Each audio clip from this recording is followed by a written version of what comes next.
hopefully. And thankfully the boys are back. And if they get that outfit done and fixed for Wednesday, they'll definitely be back. We'll come back up here to have a look through the leading qualifying times and to go through the changes of programme. So if you've got your programme handy, do keep that to hand because we'll go through the changes shortly. But right now, let's get back outside to Beth Espy, Jenny Tinmouth, and first of all, Chris Kinley. Good afternoon. In a warmer part for me than what it was first thing this morning, or for whenever we came on air. I have no idea. It was days and days ago, and I've just been reflecting, having a little walk up here when you were saying about that Michael Dunlop thing. Absolutely incredible. Not heard a cheer like that. I mean, the cheer when John McGuinness got the podium at Northwest Running was good, but that was absolutely amazing stuff. What are we going to see from this? As Patrick quite rightly says, are we going to see the Crows? They're going to break the lap record. Is Founds going to break the lap record? Who's going to get that third place on the step? Or is it going to be all over the place? It's a TT race. It's a time trial.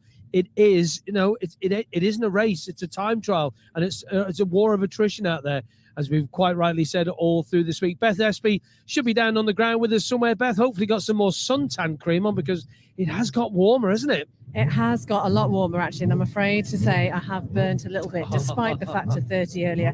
Yeah, just really busy in here. I'm just going to sneak in and just grab a quick word, if I can, with Alan Founds, who smiling as ever. Alan, how are you feeling right now?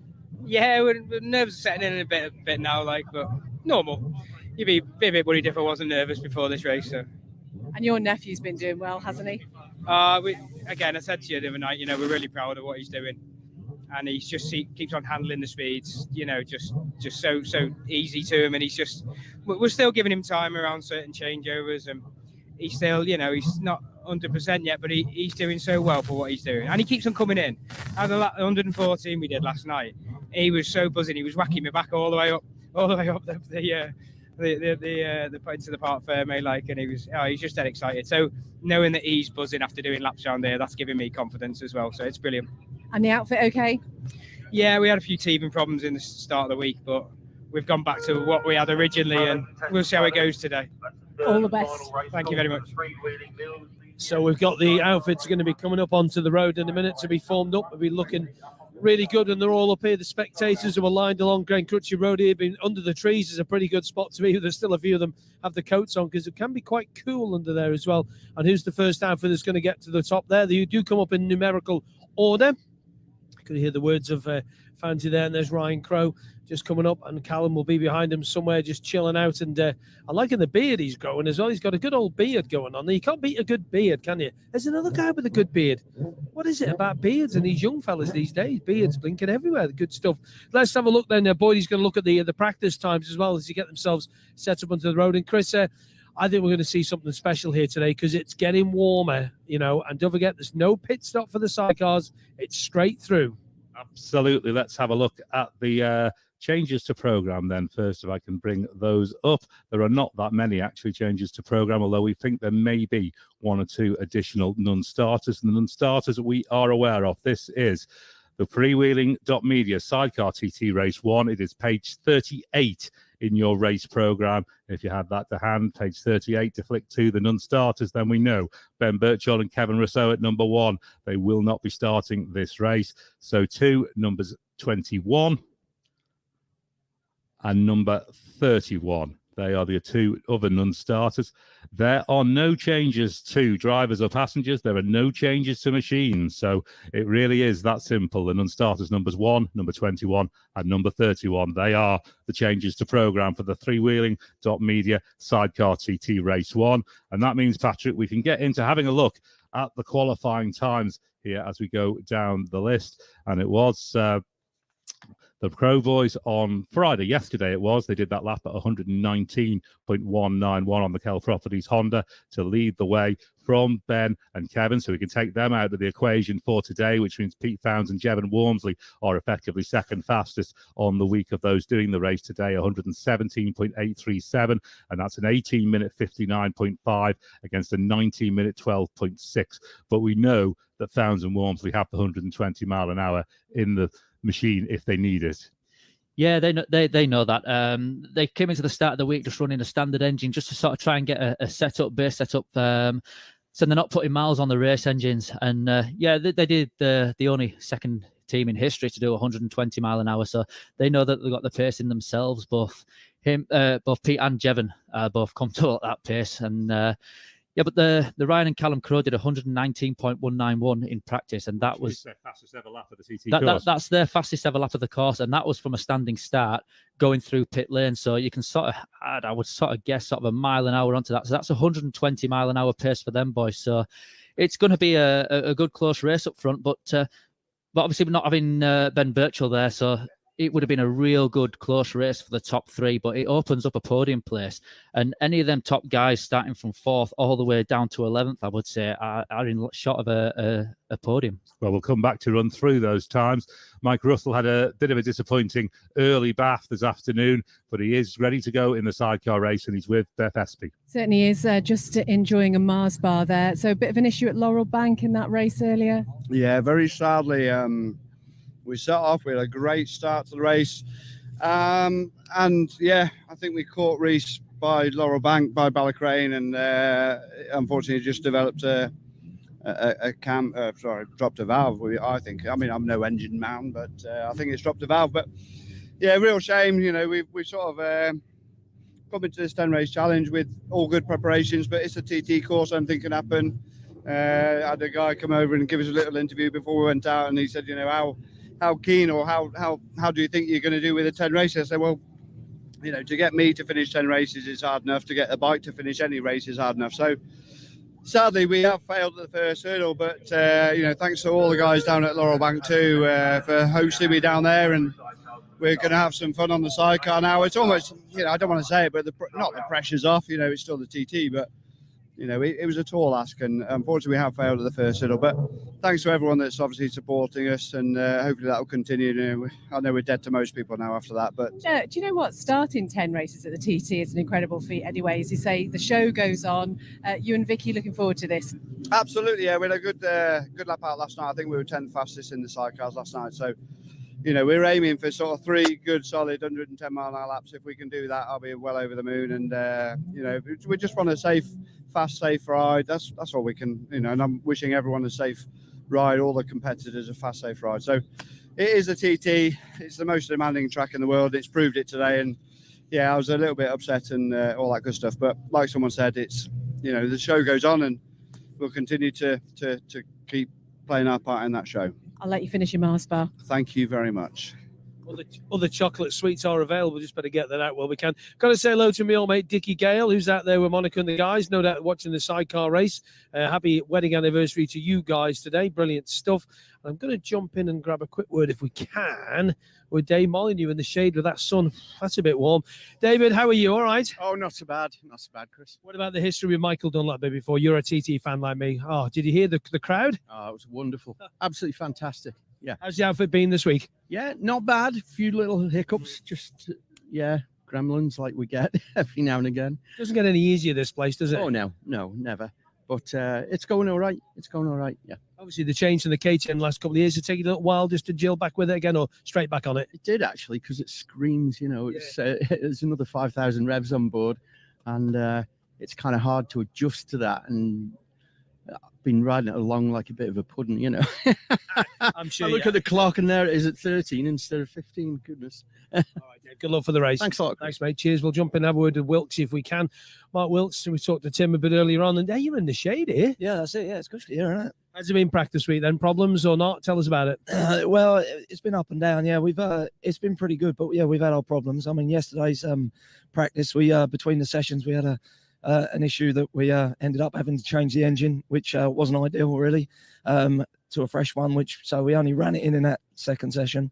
But no, apart from that, you know, I think we're pretty comfortable, and we're ready for it. Yeah, Tim was saying earlier on the week that all the new shocks and stuff have all helped. Yeah, for sure. Yeah, Maxton have developed the sidecar shocks, and this year they've made some tweaks, and yeah, it seems to be working for us. So yeah, fingers crossed. Yeah, we're going to go out there and yeah, hopefully do some good lap times. I wonder when he was going to finish then. He was going on and on, Tim. You know, I was nearly falling asleep with you. Apologies there for the language there on Radio TT, but Tim, all right? Yeah, good. Yeah, it's great, isn't it, Chris? Where else would you rather be? I look at this beautiful weather and all these people out here to watch some racing. So yeah, it's good. Bike feels good, and had a good night's sleep, and yeah, I'm ready to have a go, mate. Carl Cox Motorsport on there. Carl Cox sponsored Michael Dunlop as well, helping him out. How about that earlier on? Yeah, fantastic, and it's great for Michael. And you know, he puts in such an effort, doesn't he? And yeah, I'm really pleased for him. It's great that he's had another win under his belt. And yeah, Carl's fantastic. And he messaged me this morning. He's had to shoot off the island because he's got a gig tonight somewhere in London or something. Earning a fortune, bless him. I don't mind. He puts it back in their pockets. He's a great bloke, yeah. And he said he'll be back on Monday, so we'll catch up with him then. But yeah, I can't wait to get going. And yeah, it's good. Good luck. Thank you very much. It's Tim Reeves. Let's hear from Beth. Yeah, I'm with Todd Ellis and Emmanuel Clement here. And Emmanuel, it's been amazing watching you out there. How are you feeling at this point? Yeah, just a bit nervous because it's a race, of course, but our main goal is just to enjoy it and bring it back after 3 laps. And yeah, that's it. Just finish a race, and I think we'll be quite happy. And thank goodness the weather has perked up a little bit. Yeah, we had not a lot of chance during the qualifying, but hopefully yesterday we did 2 qualifying, so that's good. And today it's just beautiful. We're just hearing there is a 15-minute delay to the start of the sidecar race. Todd, how are you feeling at this point? Yeah, good. Looking forward to it now. Now the sun's out, it's bright and shiny. So, yeah, just the same again. Treating it as another 3-lap practice session. And if we can come away with a finish and any result and fast lap, we are positive for us. Well, we wish you both all the best. Thank you. Going to grab a quick chat if we can with Johnny Holden here, who's in the shade as well with Fiona. And John, all right, son? Yeah, all good. Talk us through your practice week. Which practice week was that? Okay, talk us through the few practice days we had, though. All right, it's been... No, what I mean with us, we've had a few issues, but I think we're all right now. Did you ever think when we had the conversation here this time last year, you'd be back here, stood here, talking to me doing this? Because I thought you might have been doing the radio job with us. Well, I didn't get an offer, so I thought I'd better come and race.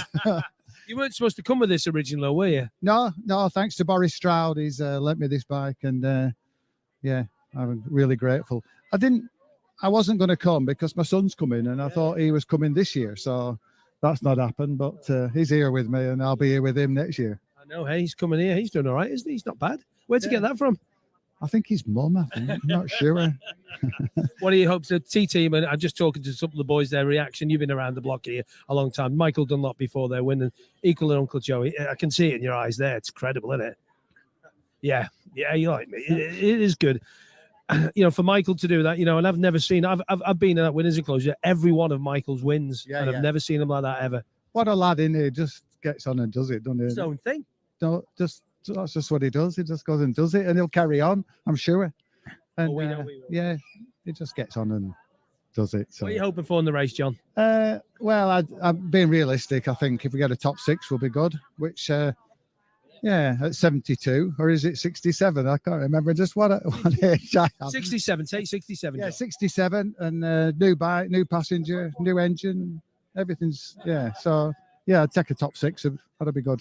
Good luck, John. Thank you. Let's hear from Beth again, who's with Derek. Yeah, I'm with Derek Lynch here by this incredibly distinctive looking outfit. Derek, a little bit of delay on the start line. How are you holding up? I'm quite thankful for the delay, actually.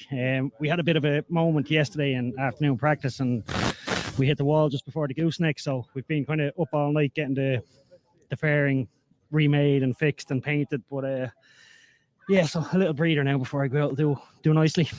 Well, it is certainly a better day than it has been in practice week. And I think the thing about the sidecar is how much goes into it. And you guys are literally there at the sharp end. Yeah.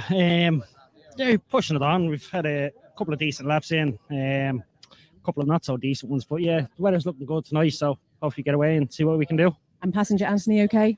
Yeah, he's 100%, yeah. A little bit tired again, up all night working on it. But yeah, he seems to be all good, yeah. Well, we hope you have a great race. That's great. Thanks very much. Going to just jump in the back here, round the back of people and speak to... I'm liking the new haircut, Lewis Black. What's all that about Lewis Blackstock? I just can't afford to go to barbers anymore. So. Hang on, wait a minute. Just do one of them. That's the way to do it, eh? How's it going? How's it been? It's been good. It's been up to last night. I dropped a valve, but it's been good up to now. Yeah, it's nice to be back. You've been away, was it a year? You away 2 years? 1 year we had off, yeah, 1 year. You were doing championships and long bike stuff, weren't you? Yeah, we built a new long bike for 23. And that's right. I seen you at Donington, didn't I? Yeah. It was just a bit too much to do both, really. How about this then? How's it been, apart from the drop valve? Good to be back, and anything you're struggling with? No, it's been good. It's just the bumps have got a bit smoother. No, it's been good. It's just happy to be back. What are you thinking today then? What do you reckon? What's the plan? Just get finished. That's the main thing. Yeah, I'm just a bit nervous with that engine, but it is what it is. We can't do anything else now. Like I said at the start, it's a TT race. It's a time trial. It's war of attrition. Yeah, you've got to get to the end. That's the thing. And when you get to the end, you'll find out where you finished. How's the ballast? Is he all right? Apart from me sicking his helmet up and that, it's all right. Oh, lovely. Was the chunks and all? Proper job. Good job. It still smell a bit. That's on the passenger side, though, isn't it? So I don't have to worry about that. If anybody's having a tea, we do apologise. Beth, back to you. Yeah, I'm with Andy King and Andy Sigsworth here. How's your week been?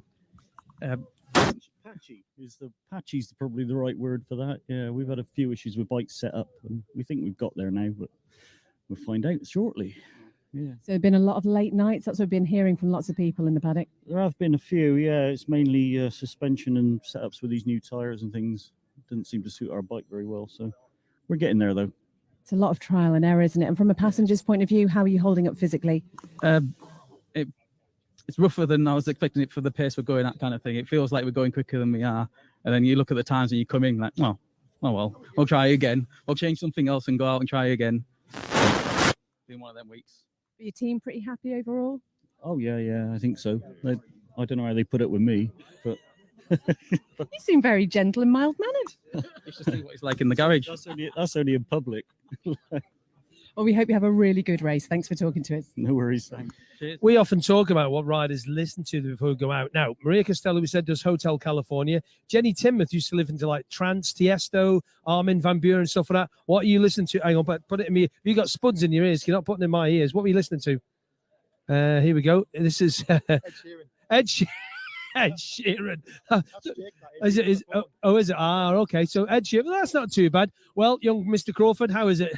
Yeah, it's been one of them weeks. It's been a trying one. We're trying to develop something new with the Kawasaki and the dry sump system. It's not something we've done before, and we've got 2 months to get it right. It comes with its own difficulties, and it's something that it's showing its head this week. A little bit of sloppiness from our side of things. The first engine on Monday was fine, and then a little bump came out. And then once something kind of goes off, I think you find yourself on the back foot. So the failure last night, a rod snapped. Don't know why. So we'll give it another go. Same as last time. I think we've worked out now. We've done 6 laps since we started in 2022. Never done a flying lap. Never done a race. Never done 3 laps. So everything's unknown to me and Scott and the team. But with that said, we looked at the sector times from the other lap, and when we got to Ramsey, we kind of backed off a little bit with a few issues, and we'd lost the advantage that we'd had in that position to the guy behind. So we know where we are on paper from a standing start at the moment. Again, we haven't shown it yet, so we're just relaxed. We just need to get this. Hopefully this works. Yeah. Fingers crossed. How does it feel, the motor to the motor you had last time? Yeah, these are race motors. These are the best things we've got. So the motor last night was strong. It could have pulled a tooth off straight away, dropped to a 39 maybe, but we didn't do that for safety. We haven't done it again because the safe option's kind of gone now. So yeah, we'll see. We'll see how it goes. But we're just chilled. It's one of them. Ed Sheeran. Well, I was coming to ask you if you like the addition at the back of the sidecar. Let's have a look. Let's go and have a look around. Well, you've got to try and explain it to us. Then come on, then. Let's have a look. The addition to the back of the sidecar is the 3-wheeling sticker. No, that's the kitchen sink, mate. We're throwing everything at this. Okay, so what the kitchen sink? Where am I looking at? I can't find it. Oh, you're an arse. You are completely, isn't he? Hey, come on, come back here. So first of all, tell me why you're making him listen to Ed Sheeran.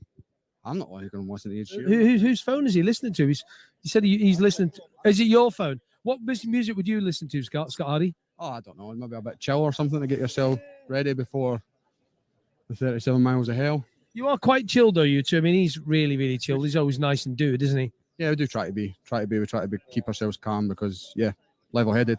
All right, we'll let you crack on and get back to your kitchen sink. Thank you very much, Beth. Yeah, I'm with Gary Gibson now. We've been talking about the fact that, again, it's been a lot of late nights, but you managed to catch a little nap this afternoon. Yes, we did. We had half an hour on the grass in the sun. It was lovely. Needed it.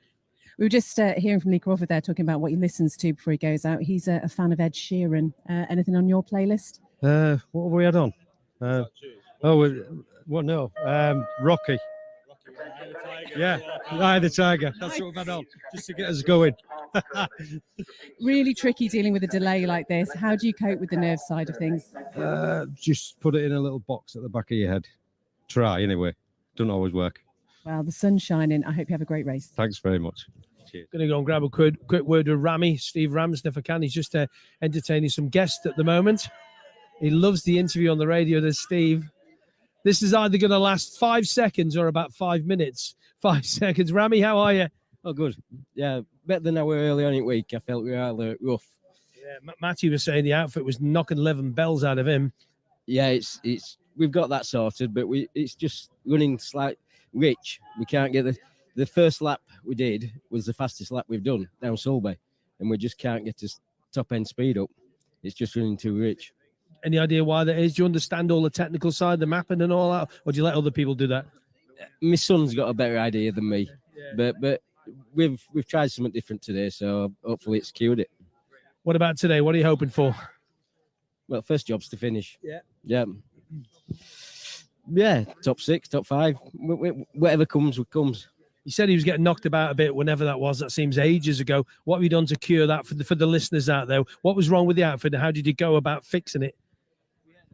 Well, we just altered the suspension. Then we basically went back to the tyres and bought another full set of tyres and then tweaked suspension to them.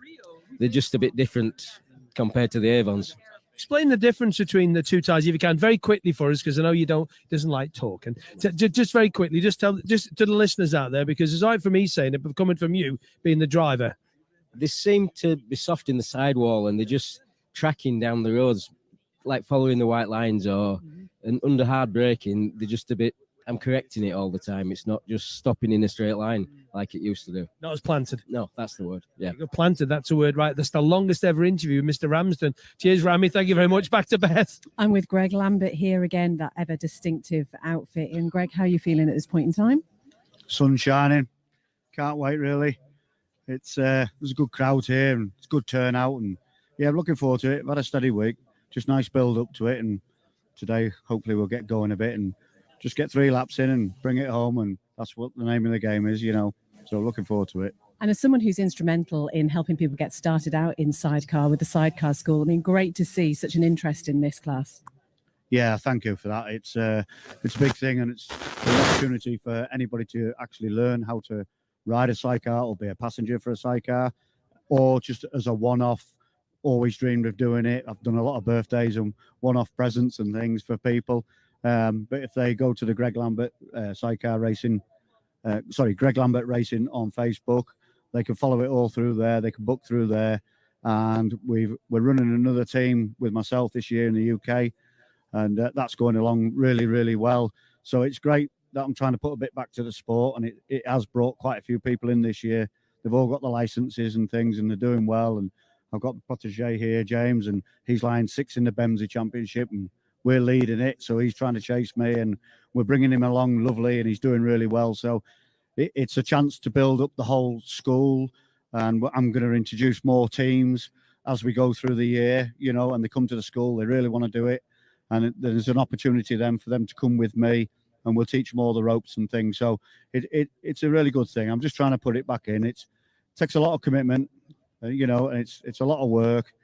I've sort of put that first before I come here, really. So shot myself in the foot a little bit, really. Didn't get my ferry till a week before I came. Couldn't afford it because I had to pay insurance for school. But, it's all worth it. The smiles we get every day, lady of 72 is the oldest lady I've had so far, and she outdid all the fellas. It's a lovely day. It's a progressive day. It's not a racing day. It's a learning day and an enjoyable day. And every single person's come away with a great big smile up to now. And what's your top tip for those starting out in this? Keep smiling, and it's you can do it. Doesn't matter who you are, you can do it. And with a bit of good tuition, I wish I had some tuition when I started, because there was nothing. You just had to get a license and go straight to a racetrack. And to be quite honest, I don't think anybody should be allowed to do that, whether it's me or another school or anything. I mean, I'm the only school doing it, around the world in the UK.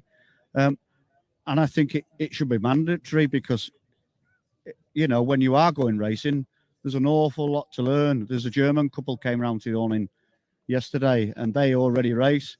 They're coming from Germany because his wife wants to have all the tips of making it easier for her and bits and pieces. And she said just sat in the awning on a few things I explained on just how much she learned. So it must be good, you know, and I'm trying to get a bit of support for it because it has took me an awful lot to keep it going and doing it. And, you know, so it's not only a matter of like doing it, you can join it, you can support it, you can sponsor it. And the more help I get to it means the better I can make the school, you know, and I can introduce more teams, build it up. And the big goal is to have half a dozen teams. I've already been told by a few clubs, if I get half a dozen on the grid from the school, there'll be a school race. Well, what more could I ask for in my racing career than that? Well, that's the dream, Greg Lambert. Great to talk to you and hope you have a great race today. Many thanks, and I wish everybody all the best. Yeah, no more better supporter of Sidecar racing in the UK than Greg Lambert. I'm going to grab a word if I can. He's just speaking to some VIPs and people who are corporate sort of people here at the Isle of Man TT. Philip McCallan, 11-time TT winner, and will be imparting his vast experience on this. I want to get his thoughts on Michael if we can. I'm just going to jump into this conversation. Just going to grab this gentleman here. Excuse me one moment, sir. I want to speak to Philip. Just a second. Sorry, sir. Thank you. It's okay. He's Isle of Man. Oh, that's all right. Yes, sir. That's okay. He loves the sidecar races. You know. Who doesn't? Philip, got to ask for your opinion and your thoughts on Michael today. Michael Dunlop, Equal and Joey's. Being a Northern Irishman, fantastic. Yeah, absolutely. You know, the Dunlop name in racing is worldwide. No matter where you go in the country. I used to travel with Joey years ago, and I was a young kid, and they all came along, and I thought they came to see me. And then I found out, no, they want to see Joey, you know. So right away, I had to have respect for Joey Dunlop. Even, like, you know, he beat me for many years, and I started to beat him. And but it still didn't matter. I had the biggest respect in the world for Joey Dunlop. And I can understand Michael being the exact same because, you know, Michael is a great rider. You know, he's now equaled the record. He probably will break out record before the end of the week. But like he says himself, he'll never be Joey Dunlop. You know, and for a man like Michael to stand up and say that takes a lot of courage, you know, and it takes a lot of being humble as well, a lot of everything, because Michael is good, but Joey was something else. And then his father, Robert, he was also something else. You know, I raced tough against those boys, and no one was a tougher competitor than Robert Dunlop. You know, he was on everything, you know what I mean? And he was smaller than me, so he had a weight advantage, but I used my strength advantages in other ways to try and beat him. So no, I think for Michael to do that today, you know, he could retire now and say, look, it's all over, you know, but he's not going to do that, as you know. He's going to keep on going, and the style he's riding in today, he has matured. He always was mature, but he has matured to even more clever rider, a clever strategist. You know, he works everything out to pure perfection, you know, and I'm sure he could have went harder if he wanted to today. We all know he could. The boys behind him know he could, you know, so he's a master around here. And let's pray for safe racing the rest of the week, you know, and he'll be there on every rostrum, you know. I'm not sure on what step. It won't be not number one for the lack of trying, but no, like today, this is a famous, this is a historic name, this is a historic date, in racing today, you know, for Michael Dunlop to equal Joey's record. We never thought, John McGuinness sort of thought and hoped years ago he would reach that record, and unfortunately, you know, he's never going to reach that now, but Michael has done it. So what better than a Dunlop to equal or better a Dunlop record? And to you, how was your lap on the RI lap? Well, it was absolutely, I'm going to tell you the truth, it was brilliant, right? The thrill of riding around here, there's nothing like it. But look, I've wised up now. You know, I used to be a crazy person. Yeah, well, doing all that down in mountain, man, you want to be careful. Yeah, I'm taking my craziness out of my mountain bike now. But, you know, I think I've got enough brains to work out like where you go fast around here and where you don't. And at my age in life, you know, and without practice, you cannot focus on 50, 160 miles an hour, you know. So you just learn to like knock it off. You know, like, you know, 20 years ago, no one could have went around those corners any faster than I could. 25 years ago, I was winning and I was fast here. But like, I'm happy to say that's the past. I'm having a great life now. I'm loving these rides. I'm loving talking to you. I love the whole thing. So I don't need to risk my life just to be a hero on a parade lap. Absolutely not. Philip, lovely to talk to you. Great to get those thoughts and lovely to see you again. Thank you for everything. You're very welcome. Cheers, bud. Thank you, Phil. Cheers. Good stuff. Excellent speech. And Chris Boyd up there in the tower with Pat Ferrance. We unfortunately, we have got another delay, and then we're going to hear from Vicky Cook. I just didn't catch it because it was a bit of breakup. Bit of a delay, was it, Chris? It was a further 15-minute delay, Chris. So we're now looking at a 5:45 start. We had a 15-minute delay, and then it's just after sort of 5 o'clock, and then we've just had a further. So we're now on a half hour's delay, effectively across to 5:45. Have they given a reason for the delay, or? They haven't, no, not at the moment. Just that these are two. We think they're trying to sort something out on the course, because obviously 15 minutes, and then they've asked for a further 15 minutes. Okay. So hopefully they're conscious that they're going to be able to get this away reasonably soon. Let's hear from Vicky Cook with Beth. Yeah, just up here with Vicky. We spoke to Michael Russell a little bit earlier, and Vicky, you're not enjoying this delayed start. Bless you. No, it's always tough, isn't it? More delays. But it is what it is. Everyone's in the same boat, so it doesn't do any good for the nerves, though. Now, when we spoke to you yesterday, you were a little bit soggy. You'd had a bit of a run back. You've dried out, though. Yeah, we dried out. Hopefully, no more river excursions or mountain trekking with Jack for a long time. But I suppose it's a good story to tell, isn't it? And massive thanks to the guys who got us back yesterday, despite the fact of stinking of river water and just generally feeling a bit minging, to be honest. But no, we're ready to go today, and hopefully 3 laps in the sunshine. What more can we ask for? Absolutely. And if you were going to inspire somebody who's thinking maybe this is the sport for them, what would you say? Just give it a go. It's the first step. Just give it a go. There's not another feeling like it. It's the only time I feel alive when I'm here. So if you've got any doubts or you think you can't do it, I'm stood on this road. It's been my childhood dream, so it tells you can. How did it all start for you? My stepdad, I don't know, he's somewhere here. I don't know where he's gone now. He's raced at the TT for near on 40 years. So it was part of my life growing up and part of my childhood. And as soon as I could race, when I was 16, I went out with my big brother to Donington Park. And the rest is history, really. And in terms of the highs and the lows, what have you found the most difficult? 22 wasn't a great year for me for lots of reasons. But the highs outweigh the lows massively, definitely, without a doubt. But just to get a finish today will be a good high. And your favourite part of the course? Oh, tricky question. Probably McGuinness's. So fast through there, and as a passenger, you have to wait that left-hander, and I just get such a buzz coming through there every time. And have you got a song that is your go-to when you're waiting to race? Sam Fender, Getting Started. Nice, I like it. Well, Vicky, thanks for talking to us. No worries. Cheers, guys. Thank you. Just going to grab a word because I'm stood by him and he's here looking at Sidecar people, if he wants to. John McGuinness. John, all right? Yeah, really good. Yeah, just come and see some of the boys. I always try and come and say hello to him before they set off, and had a bit of a chat with Molly there. He's 59, he's a year old, I think he says he is, and it's his 60th start or 59th start, so he's getting that way. Yeah, so you only get 2 bites of the cherry a year, don't you, on these? So I'll come see John as well, and Tim. Yeah, nice. People let you know, and I want to ask your opinion. I've just spoke to Philip McCallan about it. Michael Dunlop, Equal and Joey, you rode with Joey, teammates, as everybody knows. You know, you're young, fresh-faced, and look what he's done today. Stunning ride. I was at Ross's Garden on Braille and just glued to the telly and glued to the radio, and it was a fantastic race, wasn't it? It was absolutely brilliant at the start, and Michael got a bit of a steady start. I thought, he's probably feeling a bit nervous, a bit of tension in there. Then he settled down, and after the pit stop, it was just awesome to go straight into 100, early 129s on a super sport bike. I'm pleased for Toddy. Toddy did a great job. I'm super pleased with my teammate as well. He come out of nowhere, did Dean. He was on the pipe on the first lap. He was really digging deep to catch Jamie Coward. But I mean, when I did my lap this morning, it was the fans out there I've never seen so many. It was absolutely epic. And Michael got that cheer round that goes back to the early days when Joey got waved round all his big wins. And it was something really special. I just spoke to Michael now, just on the way up here.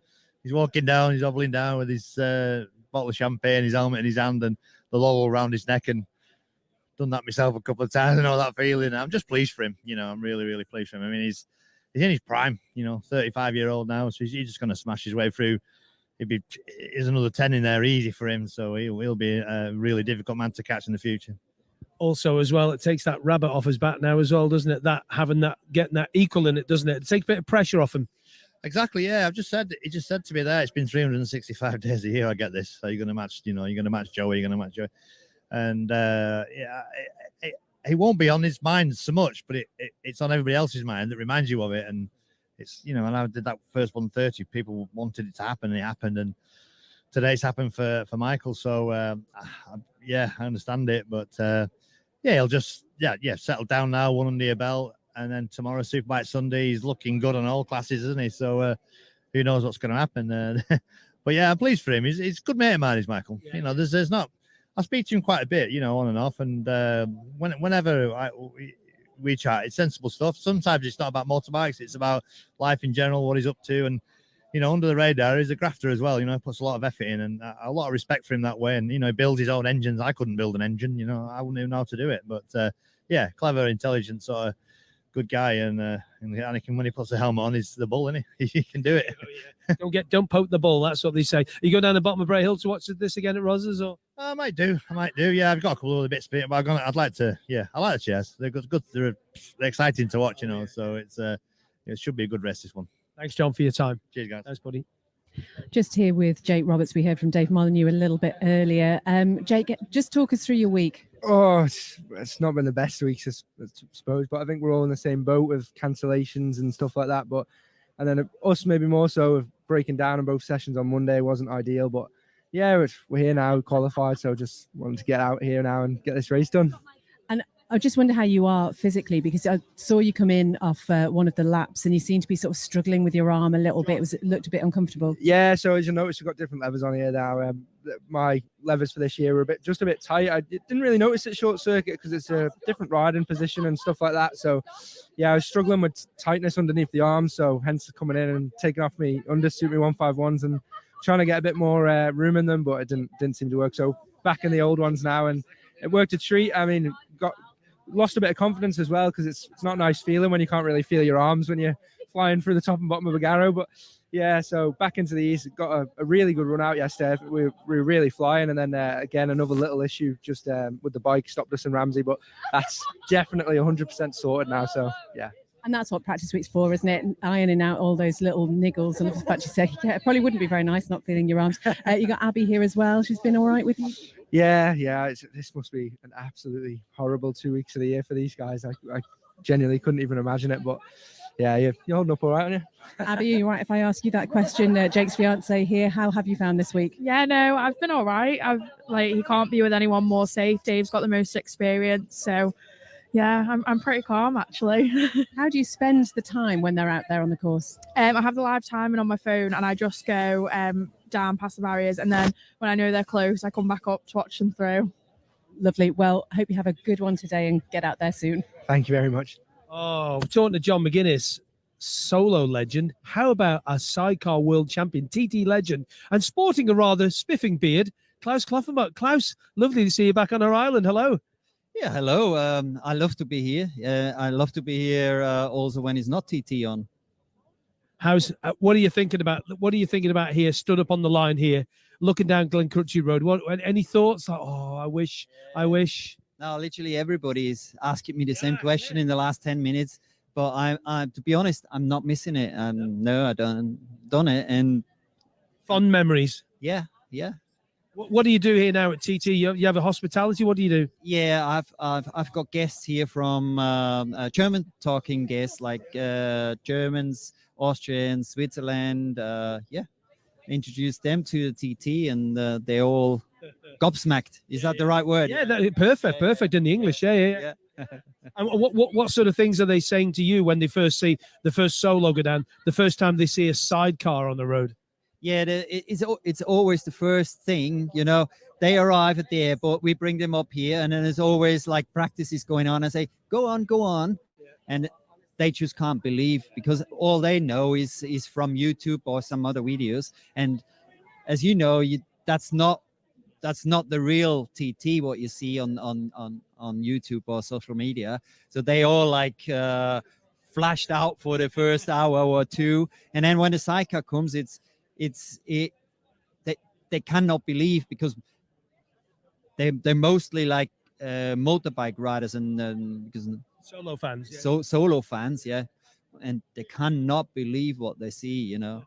Yeah. Claffey, lovely to see you again. Thank you very much. Cheers, Claffey, good man. Cheers. Thanks very much for that. Let's get back up the tower, get some more thoughts from Chris and Patrick, who are up there. Absolutely. We haven't had the 15-minute klaxon, but we have heard from race control that they're hopefully good for a 5:45. In fact, we get confirmation now from race control. We are good for a 5:45 start.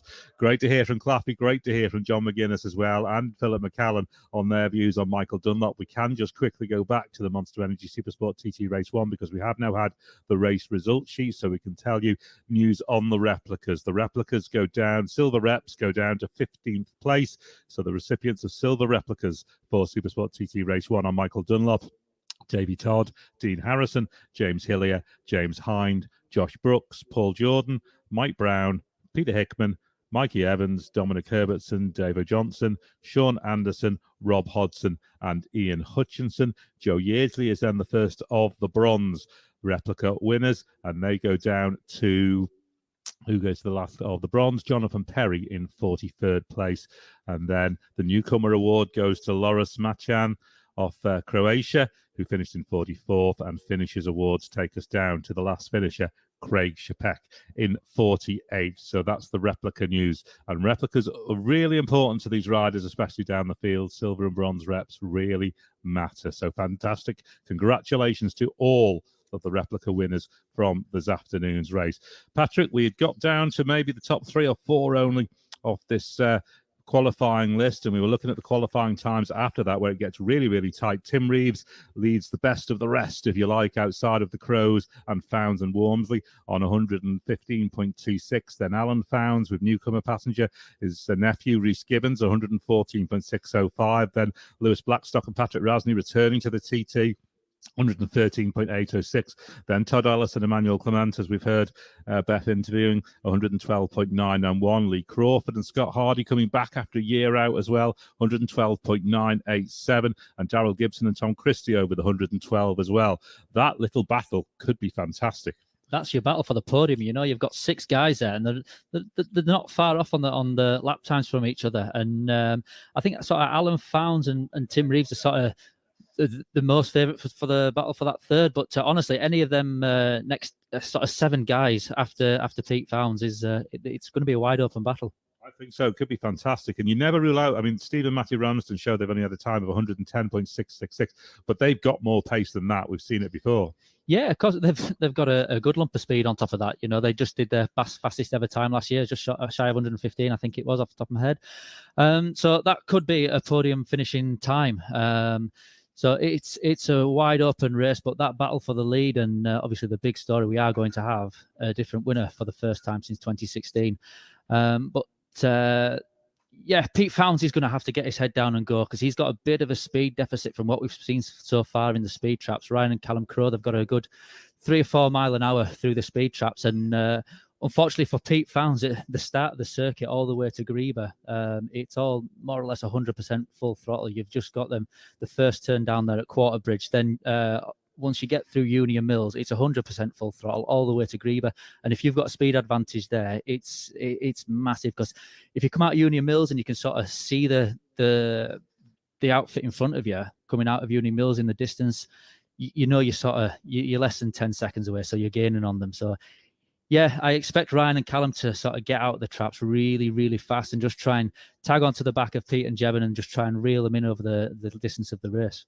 And we have seen them have a little bit of a battle on the road already during qualifying. There was a little bit of a to-do going into Ramsey, certainly, earlier in the week. That was on the first night of practice, but everything seems to have been settled there. They've been on the road again since then, and it's all been good. And yeah, if Ryan can catch him, he knows he's got it in the bag. But Pete's not going to take this lying down. You know, he's going to go out there as fast as he can and give it all he can. He's a 120 mile an hour man, sort of only the second ever team to do that so far, and it was just last year. So he's coming in here with the form, but the form of this week is Ryan and Callum Crowe.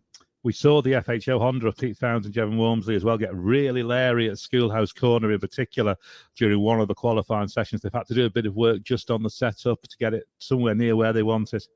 Yeah, I actually watched that back in slow motion. You can see there's like a drain or a grate just sort of in the middle of the road, and you could sort of, the front wheel just sort of seemed to compress. If you watch it in slow motion, you could get a real good visualization of it, and it just sort of seemed to set the outfit up and just pitch it up on the right hand side. And then obviously once Jevon gets sent to the back of the wheel, he's not out left, and the sidecar wheel left, and it looked really dramatic. But it was, I don't think that gave a true representation of like the handling of the bike, I don't think it was as bad as what it showed on the screen. I think it was just hitting that grate or the bit of tarmac, whatever it was, just going into Schoolhouse Corner. And yeah, it did look quite spectacular, but I don't think that was a true representation of the handling of the outfit. Absolutely. We are less than 8 minutes away from the start of the freewheeling.media Sidecar TT Race 1. We're going to take a very quick break and we'll be right back. 1, 2, 3 wheeling. Freewheeling.media, official title sponsor and Sidecar TT media partner for the Isle of Man TT Sidecar races. With over 1.5 million social media followers and daily content updates, Freewheeling.media promotes and unites all classes of sidecar racing around the world. Freewheeling is the world's leading sidecar racing media connection. Get connected via Freewheeling.media. By the sport, for the sport. Safety, stability, and security are paramount when it comes to the TT. They're also key to the exceptional international financial solutions we provide at RL360. We've sponsored the Superstock race since 2002, making RL360 the longest-running TT sponsor. And like the TT, RL360 is delighted to call the Isle of Man home while showcasing the island on an international stage. RL360, for life's financial journey. Metzeler motorcycle tyres, the official tyre of the TT. Metzeler tyres are designed, developed and tested in the most extreme environments and the toughest settings, including the Isle of Man TT course. Whether you ride on road, off-road or on track, Metzeler has a tyre for you. See the Metzeler range at the TT Grandstand or find your perfect tyre with our tyre configurator online at metzeler.com. Metzeler motorcycle tyres, the official tyre of the TT. Milwaukee Tools, engineered for the professional trades. With over 4,500 products across power tools, accessories, hand tools, PPE and storage, Milwaukee provide the solutions you need for a hard day on the job site. Heavy duty is not just a slogan, it's Milwaukee's promise to bring the best to professional users in construction, carpentry, plumbing, electrics, landscaping and every trade. Search online for Milwaukee UK. Nothing but heavy duty.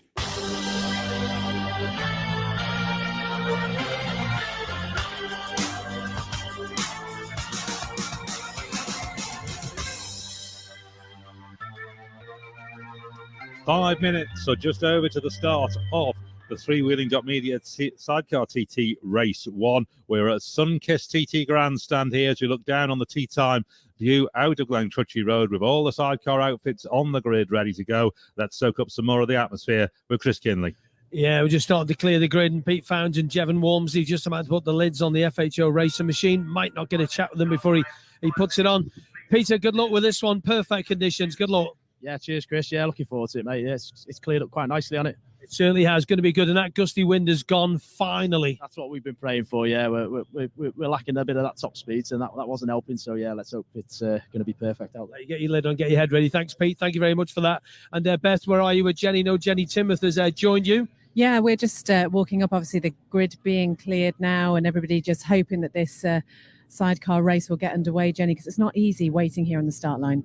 No, I mean, like Vicky's saying, you know, you'd be quite nervous, wouldn't you? And then just having to wait a bit longer, trying to not like let yourself get out of that race face sort of that you've got on your head, you know. Yeah, it's quite difficult. I don't envy being sat up here, but like we say, it's kind of a usual thing. The riders and drivers are used to it, so I'm sure they've got it all in hand. And then everyone, to be fair, looks quite calm, and they've all been drinking and keeping the fluids up. And yeah, looking forward to this. It is an incredible view, Chris, looking down here, down the start line on Glencrutchy Road. It does. All the outfits looking very pristine. Just bring you, Patrick France, in on this, being a former winner around here with Molly and other people as well. Listen, talk to us about it. What's your head in now if you were in the space that Jevon Walmsley was in? He's just crouched down at the back of the platform there. What do you think is going through his head?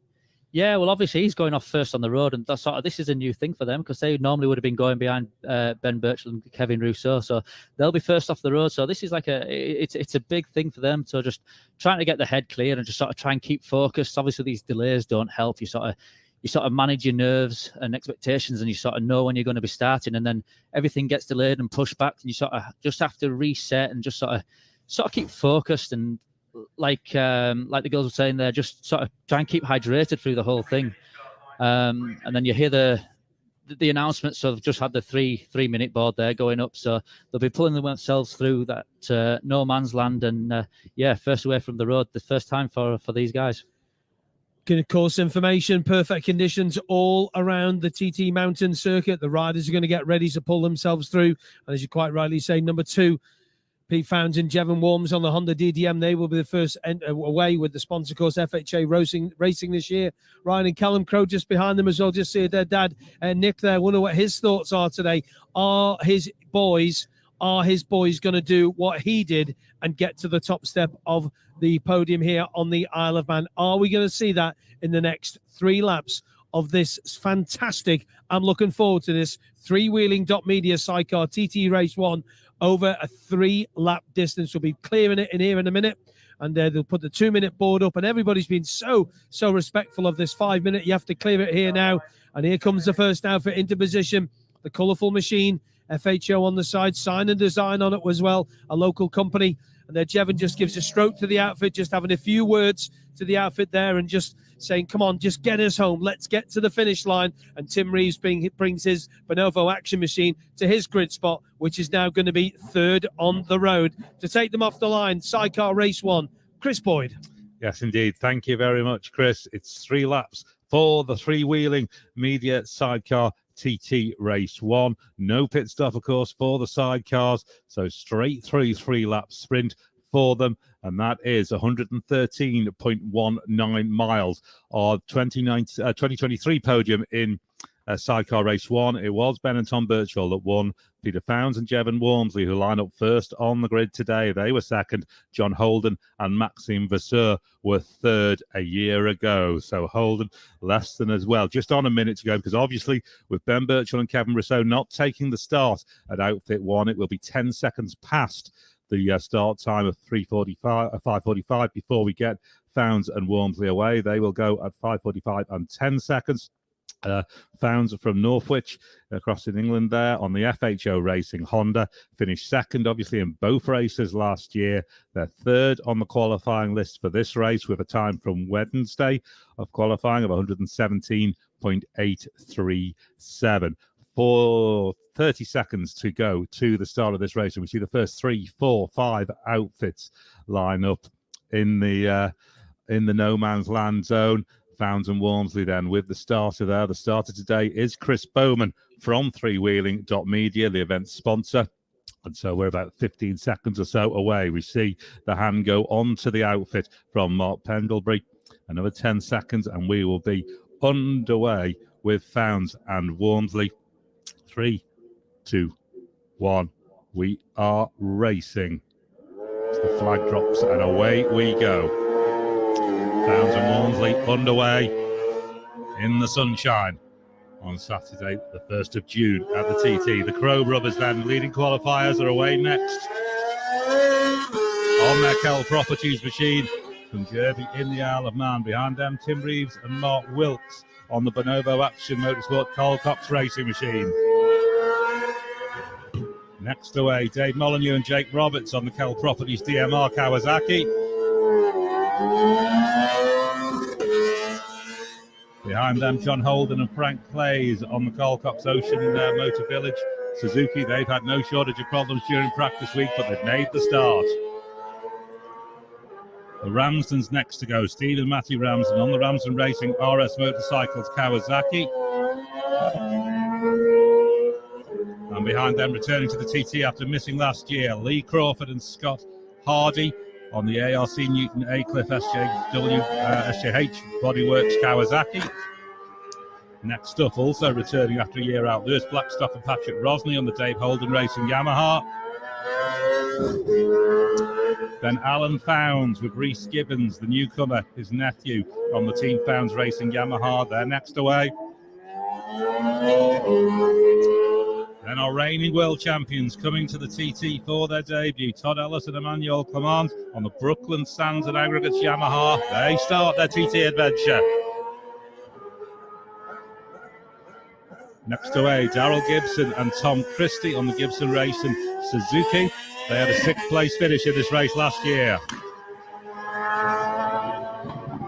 Wayne Lockie and Matty Rostron next away on the Dirty Weekend of Camper Vans. Honda, great name.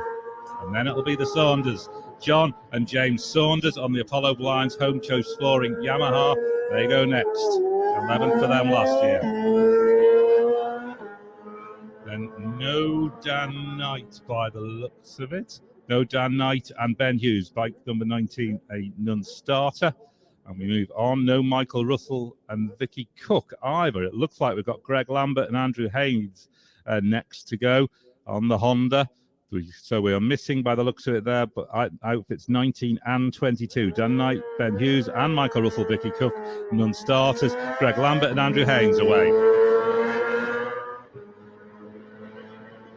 Sean and Ben Chandler go next on the Glenlock campsite Honda.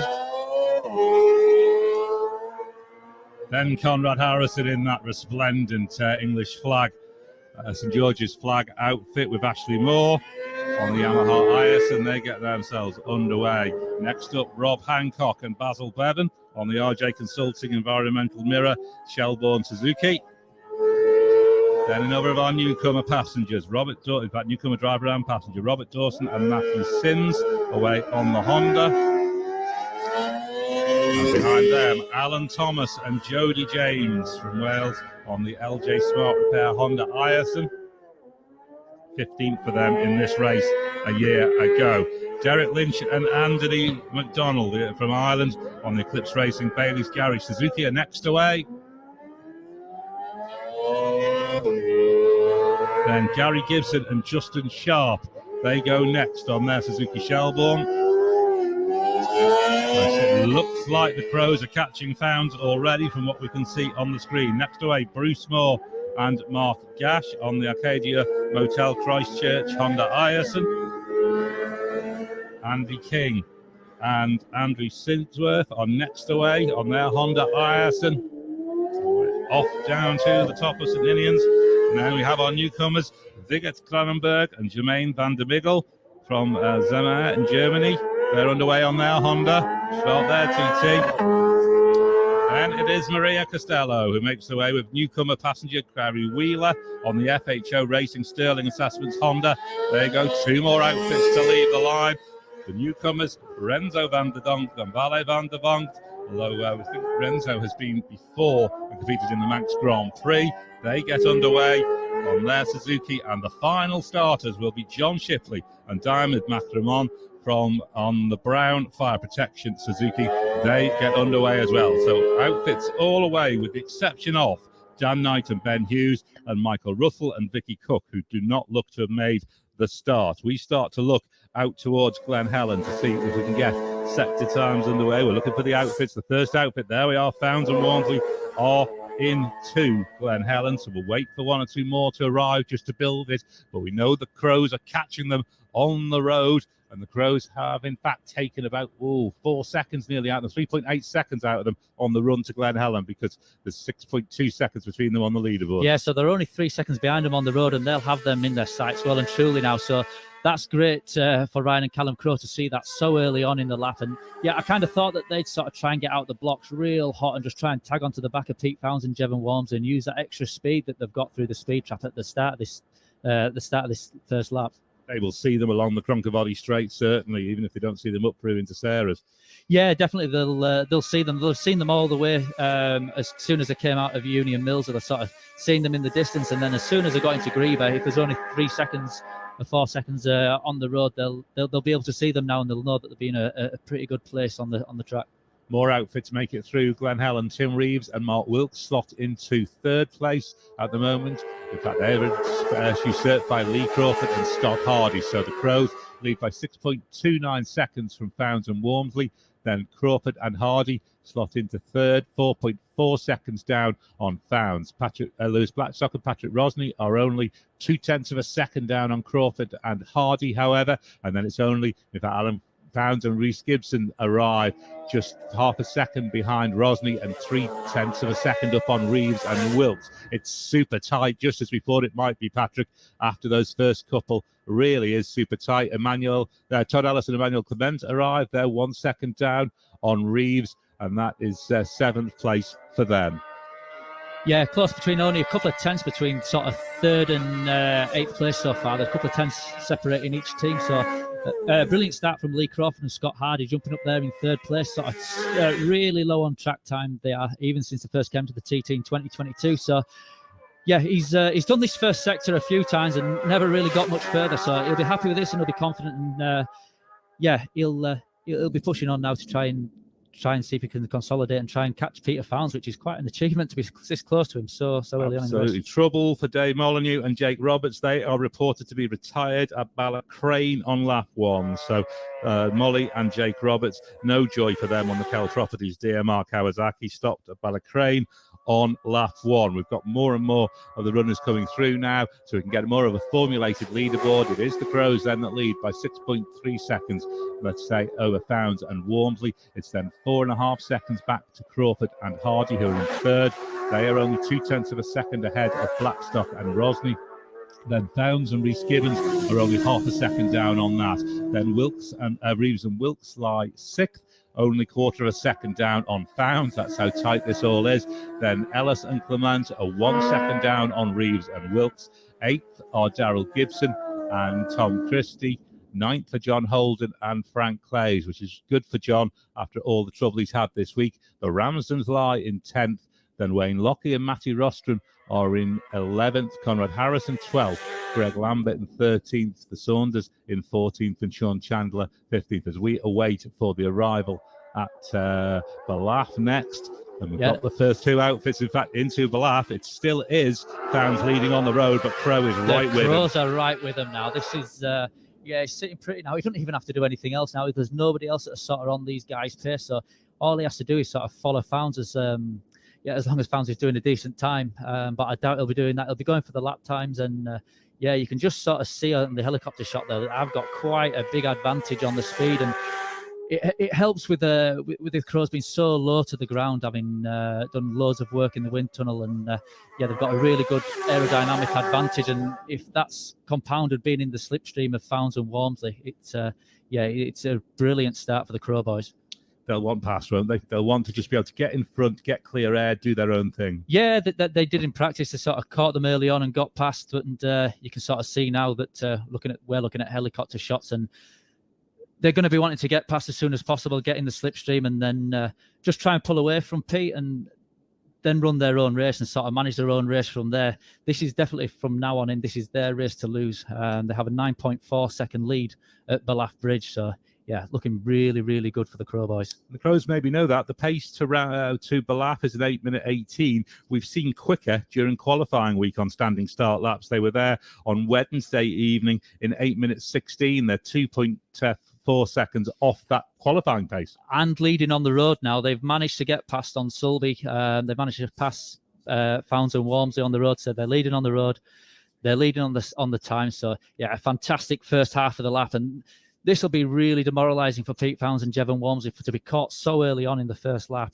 Yeah, a 7 mile an hour difference on the run down Sulby on the speed trap. The Crows going down there at 156.611, which is really quick in sidecar terms. Founds and Walmsley 149.8. Reeves and Wilkes 149.4 miles per hour. Yeah, they went through on the speed trap at 157, so they're just a mile an hour off that. And at the start of this race, the bikes have got 40 kilos of fuel on board. So, yeah, so to doing that, fully loaded up on fresh tyres and full tank of fuel. Founds is up to Alan Founds, that is, with Rhys Gibson is up to third at Ballaugh. The Crows now lead by 9.4 seconds over Peter Founds and Jevon Walmsley. They are then 8.7 seconds ahead of Alan Founds and Rhys Gibbons, who are only half a second ahead of Lewis Blackstock and Patrick Rosny, who lie fourth. Then Lee Crawford and Scott Hardy are 1.9, nearly 2 seconds, let's say, down on Blackstock and Rosley. Tim Reeves and Mark Wilkes are a further 1.4 seconds down on Crawford and Hardy. Then Ellis and Clement are Star World Championship newcomers. They are 2.4 seconds down on Reeves and Wilkes in seventh. Then Daryl Gibson and Tom Christie eighth, and John Holden and Frank Clays, who are in ninth. Yeah, brilliant start. That battle for the podium. I think that's going to be sort of a race-long battle for who's going to get that final podium position if the first two get going. But Founds and Walmsley right on the back of Crows, and they've gone back past. So they've passed them into Parliament Square, and too hot there. Founds coming into Parliament Square. He did the pass and then overshot on the braking, and that allowed the Crows to get back up the inside of Parliament Square. The crowd up there have had an absolute treat. Yeah, Founds isn't going to take this line down. He's going to try and get past, and the only way that he can sort of get a 10-second advantage over him on the road and pull that 10-second deficit back in is to try and get back past him and pull away. He's looking really racy, Founds, with Walmsley. They are literally pulling to the left-hand side of the right-hand side of the road on the run up to Ramsey Hairpin. They want the Crows to know they are right there with them.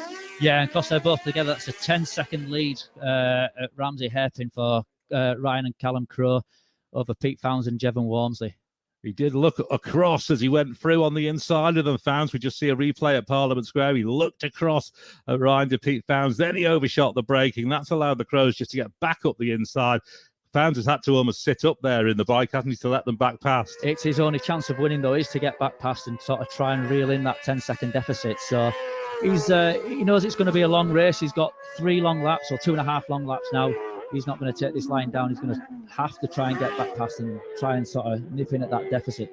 It is a 1:19-ish, high 1:18 pace for Ryan and Callum Crowe, who are the fastest outfit out there, obviously, on this opening lap. As far as Ramsey, it is the lead at 10.2 seconds into Ramsey on lap 1 of the Three-Wheeling.media Sidecar TT Race 1. Then it's 16.2 seconds at the moment, back from Founds to Reeves, but we're waiting on other outfits to arrive, in particular Alan Founds and Rhys Gibbons, who are holding on to third. They started bike number 10, so we just need to wait for them to arrive into Ramsey. They shouldn't be far away now, and we'll see where they drop in. They shouldn't be. There we go. They do drop in. They've conceded that third place to Blackstock and Rosney. So the Crows lead from Founds and Walmsley. It's now Blackstock and Rosney up into third place by 2.2 seconds over the Founds and Gibbons. Lee Crawford and Scott Hardy are then 2.6 seconds back on Founds and Gibbons. Then Tim Reeves is 1.4 seconds back on Lee Crawford. Ellis and Clement arrive as well, and they are in 7th. 6.2 seconds back on Reeves, then John Holden and Frank Clays and the Ramsden of those outfits through there so far. So the huge battle going on, as you've said, for this final podium place. Fantastic first half lap there for Lewis Blackstock and Paddy Rosney. Obviously, have last year out, and so they're 2 years away, and the sector time between Balloff and Ramsey is quite good, and it's sort of overhauled Alan Founds and Rhys Gibbons there and Lee Crawford. So it's going to be a real close battle at the minute. It's sort of 4-5 seconds covering 5 teams. Absolutely, it is. It is the Crows, obviously, been fastest in each of the sectors so far, and they have caught Founds and Walmsley as well. They're just gapping them a little bit on the road here now, by the looks of it, on the run up the mountain. Yeah, the Crow boys have got to try and break that toe from Pete Founds, and he can't try and sort of get back past him, because they'll know that his only chance of winning this is for Pete Founds is to get back past him and try and bring in that deficit back down. So they've got to try and get past him and pull out the gap against 10 seconds. So he's had a good run up the mountain there and pulled a bit more of a gap. Just try and get Pete Founds and Jevon Walmsley out the toast, and they can't sort of reel them back in. Just outside the top 10, Wayne Lockey and Matthew Rostrom are showing in 11th. Then the Saunders, John and James Saunders, are 12th. We await the arrival of Conrad Harrison and Ashley Moore into Ramsey. They were showing 12th at Ballaugh. Then 13th, Rob Hancock and Basil Bevan. Then Alan Thomas and Jody James in 15th. Greg Lambert and Andy Haynes in 16th. Then Derek Lynch and Andy Lee McDonald 17th. 18th for Robert Dawson and Matthew Sims on newcomers.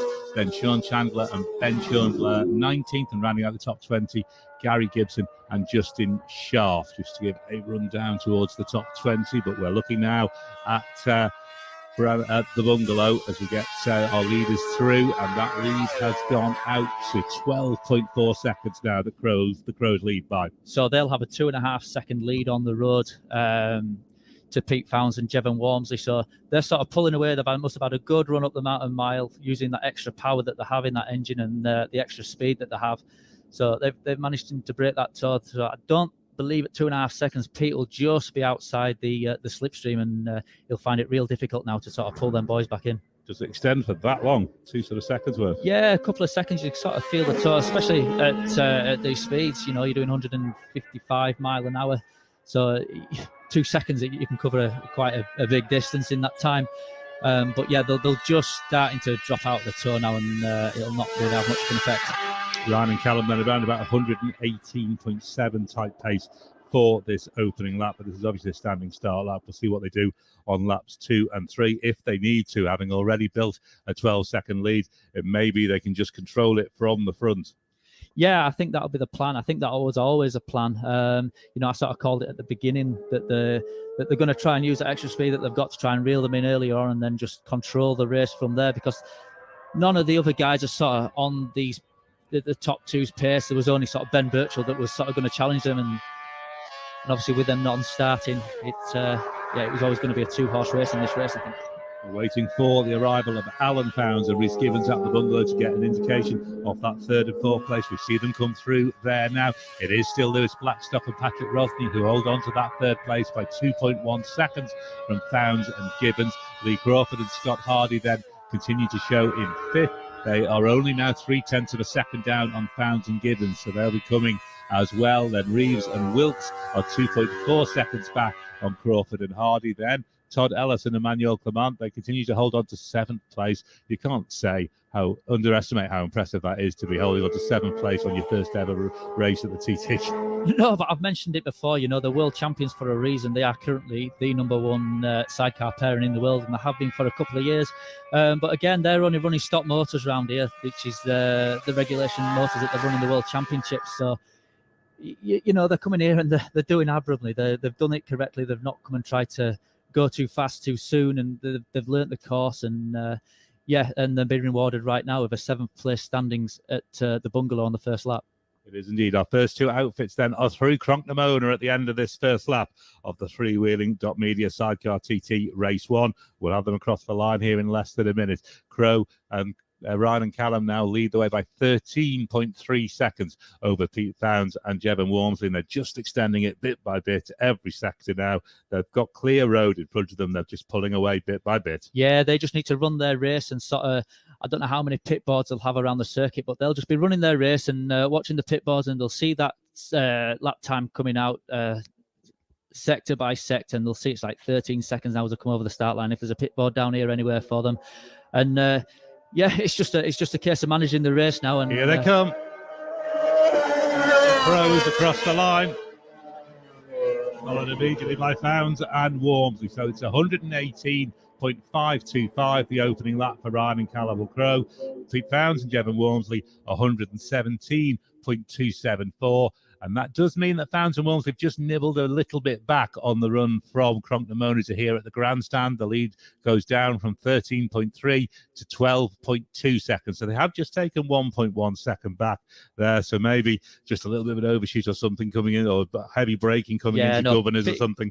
Like I said, Pete knows his only chance of winning this race is to sort of overhaul him and then try and pull 10 seconds on him. So he'll have been sort of maybe scratching a bit through Governor's Dip, just trying to just push a little bit and try and reel him back in. And he pulled a second in that sector, but he's, so it'll be down to 2 seconds behind him on the road as they run down Bray Hill and towards Quarter Bridge. Next outfit across the line are Tim Reeves and Mark Wilkes, 114.19 miles per hour for them. And in terms of time for Ryan and Callum Crow, that was 19 minutes and 5.986. For Fownes and Walmsley, it was 19 minutes 18.210. And then for Reeves and Wilkes, it's 19 minutes 49.489. But we have other outfits to come through in that battle for 3rd place, in particular Lewis Blackstock and Patrick Rosney, Alan Fownes and Rhys Gibbons, Lee Crawford and Scott Hardy, especially to come through ahead of Tim Reeves potentially on the leaderboard. As Crawford and Hardy go through, 114.257. Just, well, what's that? About 0.6 of a second quicker than Reeves and Wilkes for the lap, and a little bit quicker again, another 0.4 of a second quicker for Blackstock and Rosney. It really is super tight in amongst there. We'll wait to get Alan Fownes and Rhys Gibbons through. In fact, they complete 114.301. These times are so close. John Holden and Frank Clays, 110.527. Yeah, 3 seconds covering between 3rd and 6th place. So that's for the final podium position, and it's currently held by Lewis Blackstock and Paddy Rosney. They've had an amazing first lap, and Alan Fownes, Rhys Gibbons, just 2.017 seconds behind Lewis Blackstock. Founds and Gibbons have just passed John Holden and Frank Clay on the road, heading out onto this second lap. So that might give them a little bit of air in front of them as well. The first lap then for Ellis and Clement, 113.006. That does make Emmanuel Clement the fastest ever female sidecar competitor around the TT course. Congratulations to her. And it's just lap 1 of 3. Yeah, just lap 1 of 3. And I think it's only their 6th lap overall, so a brilliant start to the race for them, and well done to Emmanuel becoming the fastest female sidecar competitor of all time. So at the end of lap 1 then, off the freewheeling.media, Sidecar TT Race 1, Ryan and Callum Crowe lead the way by 12.2 seconds from Pete Founds and Jevon Wormsley. Then Lewis Blackstock and Patrick Rosney hold third, about 28.1 seconds down on Founds and Wormsley. Alan Founds and Rhys Gibbons are only 2 seconds behind Blackstock and Rosney. Then Lee Crawford and Scott Hardy in 5th, only 0.4 of a second down on Founds and Gibbons. Then Tim Reeves and Mark Wilkes hold 6th. They are only 0.6 of a second down on Crawford and Hardy. As Patrick said, it is super close in amongst that 3rd to 6th battle. 7th place, Todd Ellis and Emmanuel Clement, 12.4 seconds down on Reeves and Wilkes. Then John Holden and in 8th with Frank Clays, and Wayne Lockett and Matty Rostron 9th at the end of lap 1 of the 9 outfits that have made it through the TT Grandstand. And up to Cronk Demona, Conrad Harrison and Ashley Moore just drop into the top 10. So we'll see where they drop in coming over the grandstand. But a good first lap for Conrad Harrison there. Hearing that the Ramsden, Steve and Matty Ramsden have stopped at Craig Nabar on this opening lap. So their race over at the Craig. Yeah, a real shame for them because they would have been in this battle for the 3rd place, I would have thought. Going on form, they're 114-15 mile an hour team there. And yeah, real shame for Steve and Matty Ramsden. News as well from Race Control that outfit number 12, Daryl Gibson and Tom Christie, are off at Brandywell. The riders are up and okay, so that is good news. A spill for Daryl Gibson and Tom Christie at Brandywell, but the two crew are okay. Yeah, that's brilliant news to hear. They're good friends of mine, so it's always a bit of a worry when you sort of hear that they've had a bit of a spill. But if they're both up and all right, that's good news. Absolutely. As the Crows make it into Glen Helen, get an idea of their sector time. It was a 4:52 on the opening lap. It's a 4:42. So that's how much of a difference the standing start lap makes against the racing lap on these sidecars, and that will get the right piece of information in the right place. Let's get their Glen Helen to Glen Helen and just get an indication of where they are pace-wise. 119.5 Glen Helen to Glen Helen, which will be up there with those fastest laps they've ever done on the TT course. Yeah, that will be their fastest sort of sector to Glen Helen, but the record sector on is a 4:39, so only 3 seconds outside the lap record sector there. And that, of course, is by the Birchalls from last year on that 120 miles per hour lap. The lead over Founds and Wormsley at Glen Helen on lap 2 has gone out to 16, well, near enough 17 seconds, let's say, between the Crows and Founds and Wormsley. But it's this intense battle for 3rd place that we're really waiting for. We're going to have to wait a little while for outfits 9, 10, and even 11 to get through, to get a proper picture of where we are as more and more outfits complete at the end of lap 1. We'll bring you an idea of a full leaderboard there in just a few seconds at the end of lap 1. In fact, let's maybe see, can we have a look at that now? The Crows lead then from Founds and Wormsley, then Reeves and Wilkes, then this huge battle that we know, Blackstock and Rosney, Founds and Gibbons, Lee Crawford and Scott Hardy in 5th, then Ellis and Clement in 7th, John Holden and Frank Clays in 8th, 9th for Wayne Lockey and Matty Rostron, 10th at the end of the opening lap for Conrad Harrison and Ashley Moore. 11th for John and James Saunders. Greg Lambert and Andrew Haynes hold 12th. Robert Dawson and Matthew Sims hold 13th. 14th for Rob Hancock and Basil Bevan. The Chandlers, Sean and Ben, holding on to 15th. Gary Gibson and Justin Sharp, 16th. Andy King and Andrew Sigsworth in 17th now, because somebody's dropped in ahead of them. Can't quite see who that is. And Bruce Moore and Mark Gash showing in 18th place.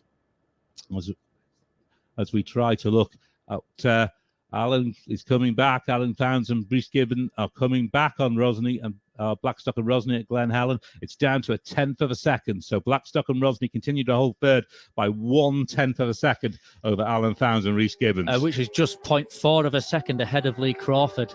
So Lee Crawford, after a lap and a bit, is sort of 0.6 of a second off a podium. And that's actually his first ever time. He was saying there before the start of the race, he's never actually had a flying lap yet, even though he's been here for 2 TTs. He's never had a flying lap down Bray Hill. So to be holding that position at this stage of the race is quite unbelievable.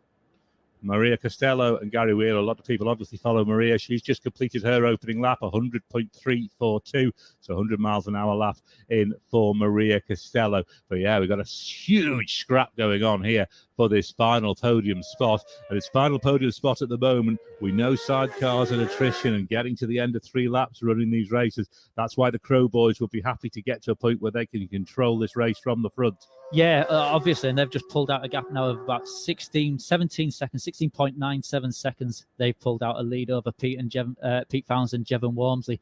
But even Tim Reeves there, sitting in 6th place, he's only 1.5 seconds off a podium place. So it's a real intense battle, that, and the guys will be getting the pit boards all around the circuit, and they'll sort of be reacting to each other. They're through Ballaugh then, the Crow Boys, and their pace is a 1:19.5 pace, Ballaugh to Ballaugh, 8 minutes and 9.171 Ballaugh to Ballaugh, so bang on that 119.5 pace. And they may not need to go any quicker than this. They'll be getting boards, won't they, around the course? Yeah, they'll be getting boards. A 20-second lead now. The sensible guys have got Nick Crow in the corner, who's a 5 times TT winner. I think he's had 11 podiums in total in his career. He had a long career spanning 14 years as a sidecar driver. So he'll have them in the corner, and he'll sort of instilled racecraft into them, and they'll use the pit boards and use the heads, and to finish first you must finish, and that'll be definitely the motto I would imagine that they'll be going with. Absolutely. We're looking at a 53-second gap from first to third, so there's no danger beyond Fownes and Walmsley. It literally is just them that they need to look at. Yeah, it was always going to be the case. Everybody else just seems to be not quite on the pace that them front 3 boys, including the Birchells, have been able to do in recent years. So yeah, once Ben was a non-starter, they knew that their only competition really was Pete Fownes and Jevon Walmsley, and they've managed to overhaul them relatively early on in the first lap. So it's just a matter of race control now.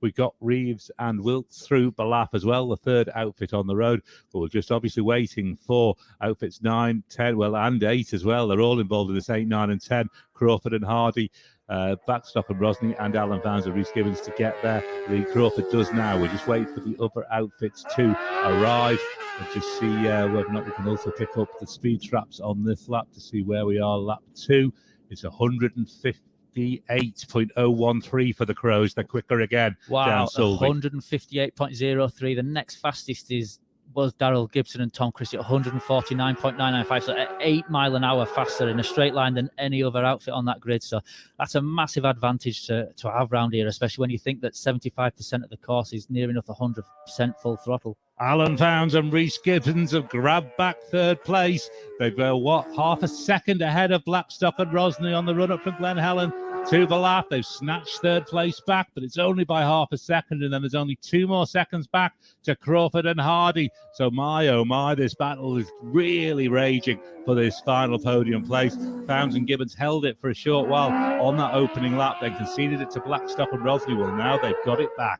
Yeah, I think Todd Ellis and Emmanuel Clement, they're having a magnificent ride there, sort of holding 7th place, but they're sort of just dropping back now. They've got a gap of 21 seconds to Reeves and Wilt, which is the final podium position battle. They're right in that battle as well, Reeves and Wilkes. They're only 1.1 seconds down on Crawford and Hardy. So if we go third to 6th, third is Alan Fownes and Rhys Gibbons at Ballaugh, which is near enough, not quite half distance in this race.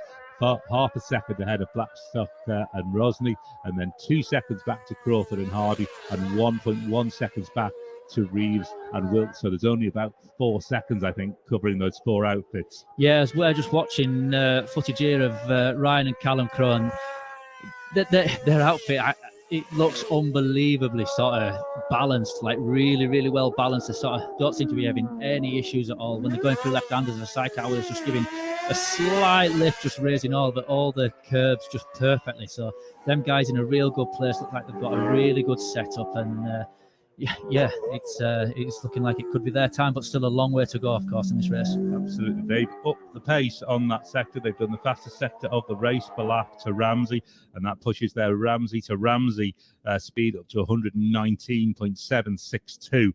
So it's creeping up there for the Crow Boys, nudging towards that 120. Yeah, they look really comfortable as well doing that pace, but I can tell you now that's fair pushing on, you know.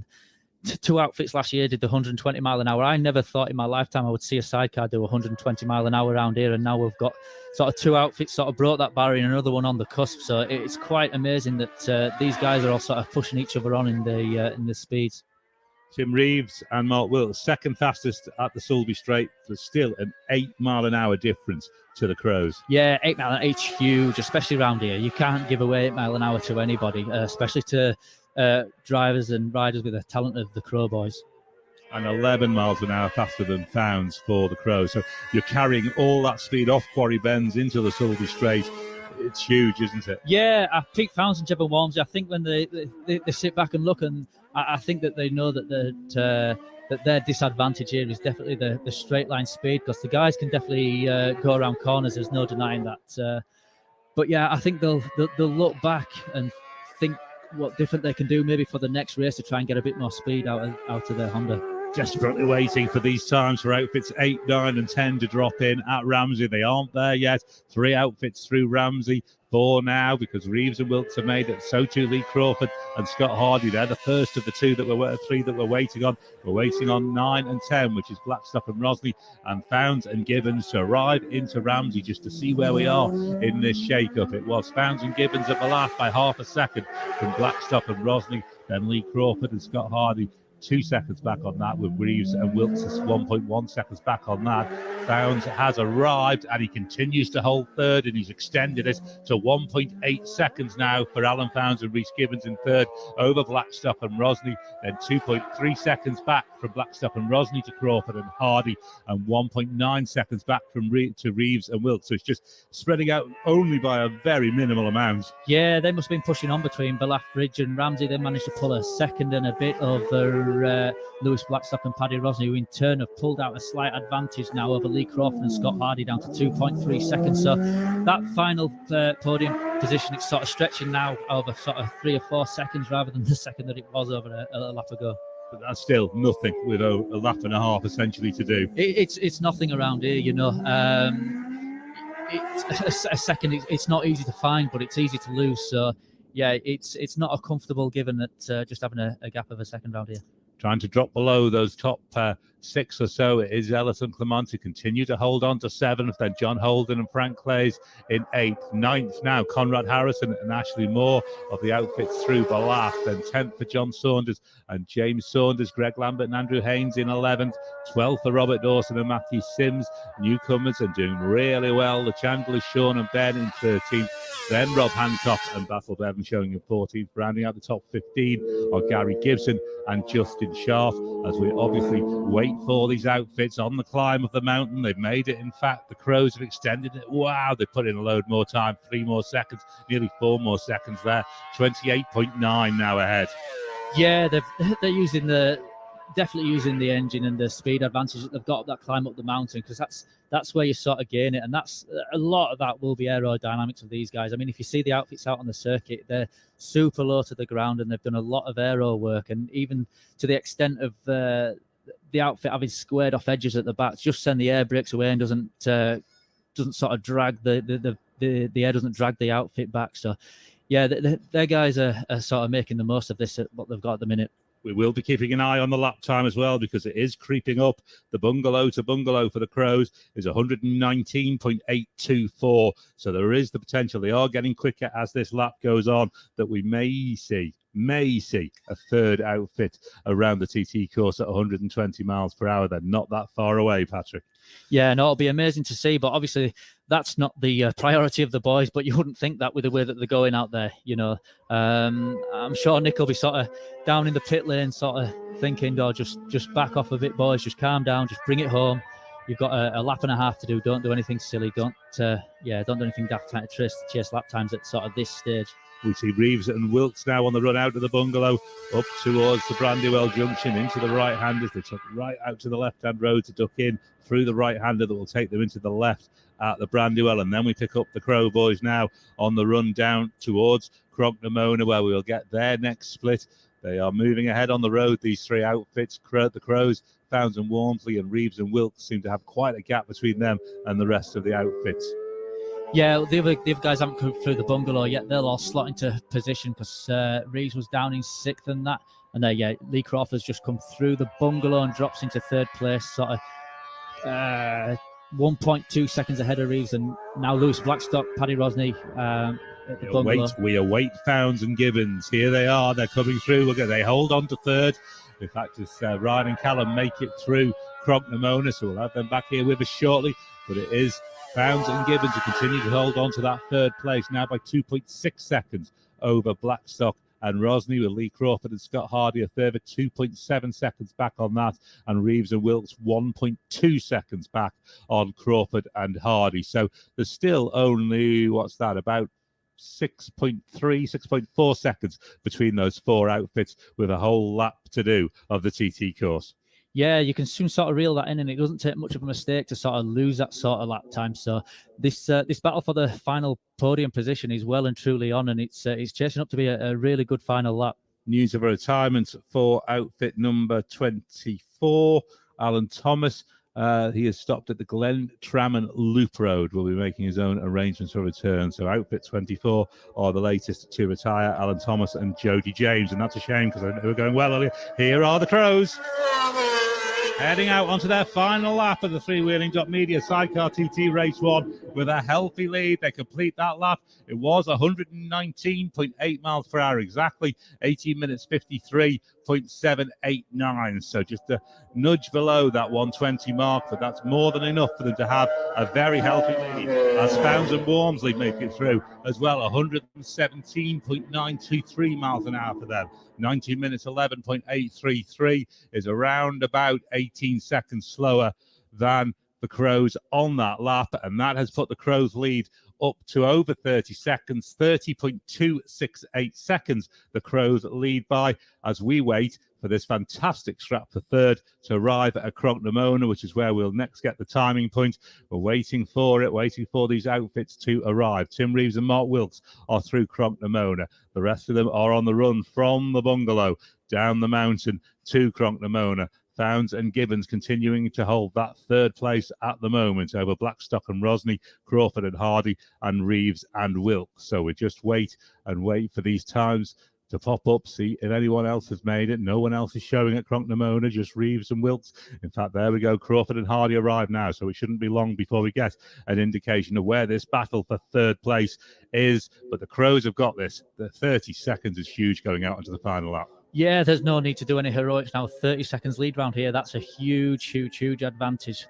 20 seconds ahead of Pete Founds and Jevon Walmsley on the road. So I expect them now just sort of, I would expect them, but it's the Crow boys, They may want to go for this lap record because they've definitely got it within them. But yeah, if sense dictates, you sort of roll off now and just sort of bring it home. You've got 37 3/4 miles to do once you come past this grandstand, just to get back and bring it home and hopefully get over the line for your first ever career TT win.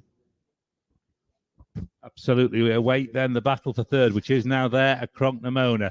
We've seen Reeves and Wilkes come across the line. They're out onto their final lap. At Cronknamona, Founds and Gibbons continue to hold on to 3rd now by 4.3 seconds. They've really pushed it out there over Blackstock and Rosney.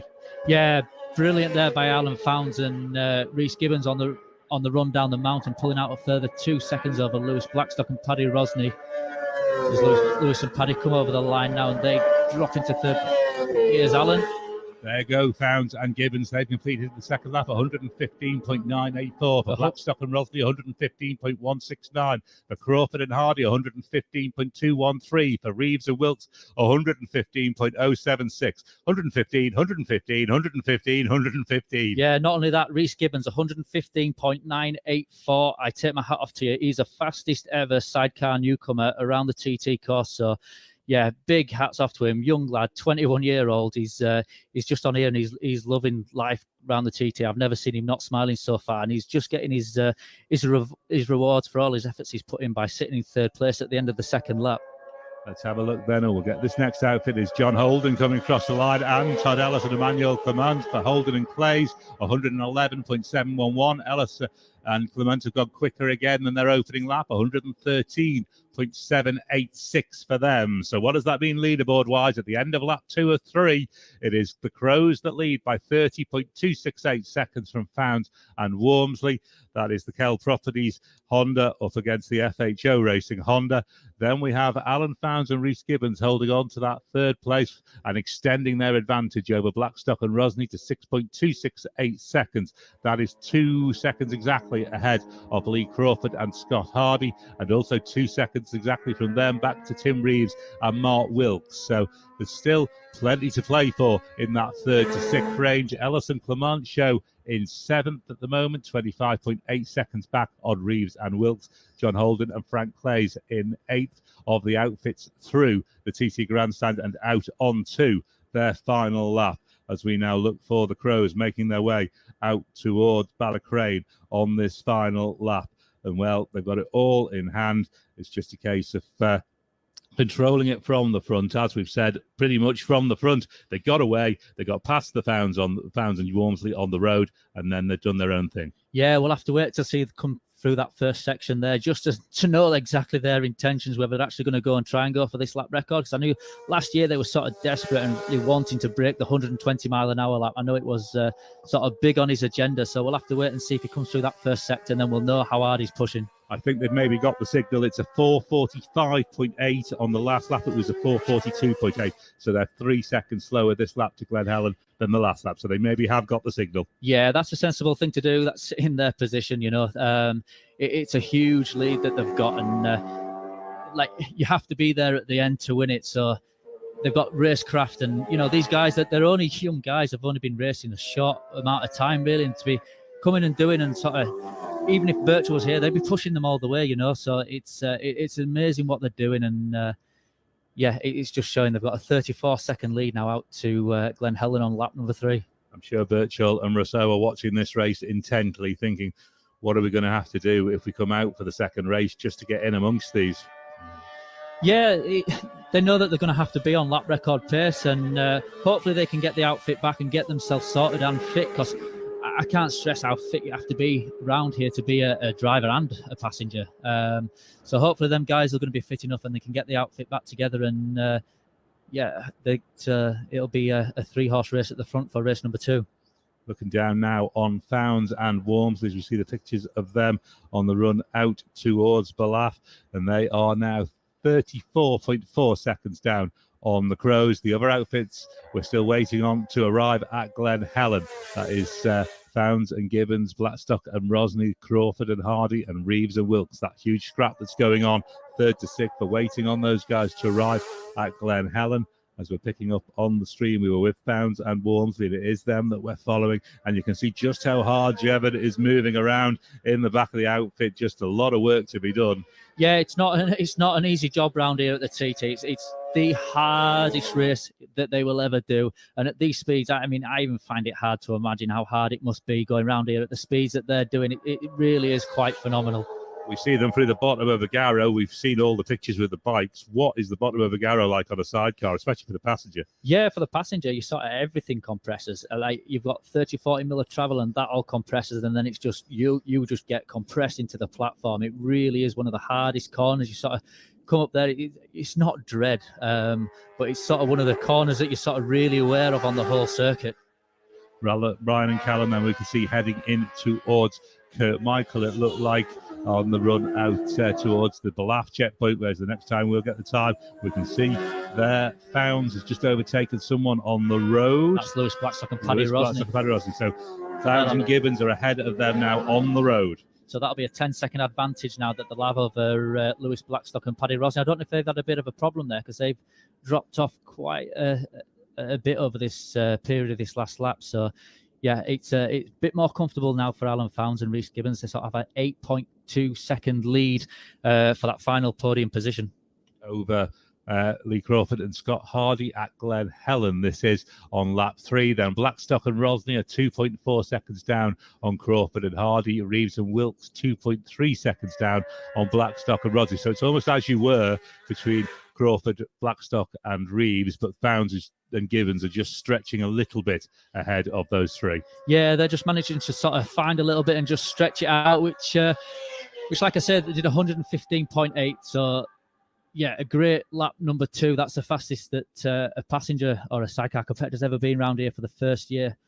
So brilliant there for Rhys Gibbons. And yeah, if you can round this off with a podium, that'll be some amazing start to his TT career. Sensational stuff. The Crows are through Ballaugh, almost halfway around this final lap of the TT course in this opening sidecar encounter. They have backed it off again. The sector time is about 3.7 seconds slower than it was on the previous lap. Glen Helen to Ballaugh. So they have certainly got the message that they can just now manage this from the front. There's no need to do anything exceptional. Save it all for the second race. Yeah, absolutely. You know, the boys have done it really well. They've sort of reeled in early on, got a good lead, and then at the start of the third lap, just sort of, I actually think they might have gone for that lap record on lap number 2, but you've still got sort of 25 litres ish of fuel on board, so you're still quite heavy to be going for a lap record. But I do believe that they may have gone for it to do a lap time of 119.8 at the end of lap 2, but now they sort of just backed off, and yeah, it'll feel like a bit of a cruise for them. But like Lee Johnson said in the last race, you're sort of listening for all the mechanical sounds, you sort of hear things that aren't really there, just sort of hoping and praying that you can just make it round to the end. Let's run a little bit further down the leaderboard at the end of lap 2 then. In 9th place after Holden and Clays are John and James Saunders. In 10th place, Conrad Harrison and Ashley Moore. 11th for Greg Lambert and Andrew Haynes. 12th for Robert Dawson and Matthew Sims. 13th for Sean and Ben Chandler. 14th for Rob Hancock and Basil Bevan. 15th for Gary Gibson and Justin Sharp. 16th for Andy King and Andrew Sigsworth. 17th for Bruce Moore and Mark Gash. Going back into the previous lap, waiting on them here are newcomers Renzo van der Donk and Valet van der Donk, or certainly newcomers at the sidecars. They are holding on to 18th place. Wiget Kranenberg and Jermaine van der Miggengerl are in 19th. Maria Costello shows in 20th with Gary Wheeler, 21st for John Shipley and Diarmaid Macramon, then 22nd for Derek Lynch and Anthony McDonnell. And I think that may be those that are still running at the moment. But let's get back to the front of the race and see where we are at Ballaugh. We have Crawford and Hardy through. We await the arrival of Blackstock and Rosny and Founds and Gibbons just to get the updated position on this leaderboard position in the final podium spot. And it's out to 10 seconds now, Patrick. Founds and Gibbons have got 10 seconds, 10.2 over Blackstock and Rosny. Yeah, we're just seeing there Lewis Blackstock and Paddy Rosny, so just 10 seconds, so they're right with them still on the road. So Alan Founds and Rhys Gibbons, they haven't dropped Lewis and Paddy. They've stuck with them on the run to Ballaugh Bridge from Glen Helen. So in fact, Blackstock and Rosny look to have overhauled Lee Crawford and Scott Hardy there for 4th place at Ballaugh. So it's now the Crows leading from Pete Founds and Jevon Walmsley, then Alan Founds and Rhys Gibbons in 3rd, then Lewis Blackstock and Patrick Rosny 4th, and Lee Crawford and Scott Hardy in 5th, with Reeves and Wilkes 5.7 seconds down now on Crawford and Hardy in 5th. I think we've seen a double Founds podium in the past. We have had one previously at TT. We have had a double Founds podium in the past, and I think it was 2nd and 3rd as it is now, as it funnily enough. But yeah, with Lewis and Paddy sticking back to on the back of Alan Founds, it's sort of dragging them past Lee Crawford, and if you can stick with them for the rest of the final lap, it'll sort of help just drag that gap between Lee Crawford, because it's only half a second at the minute. It'll help them drag them away from him. The Crow Boys are being cheered through the north of the island, their home part of the Isle of Man.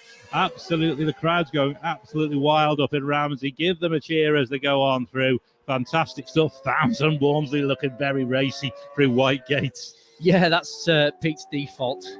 He's always a hard charger. He's a hard driver.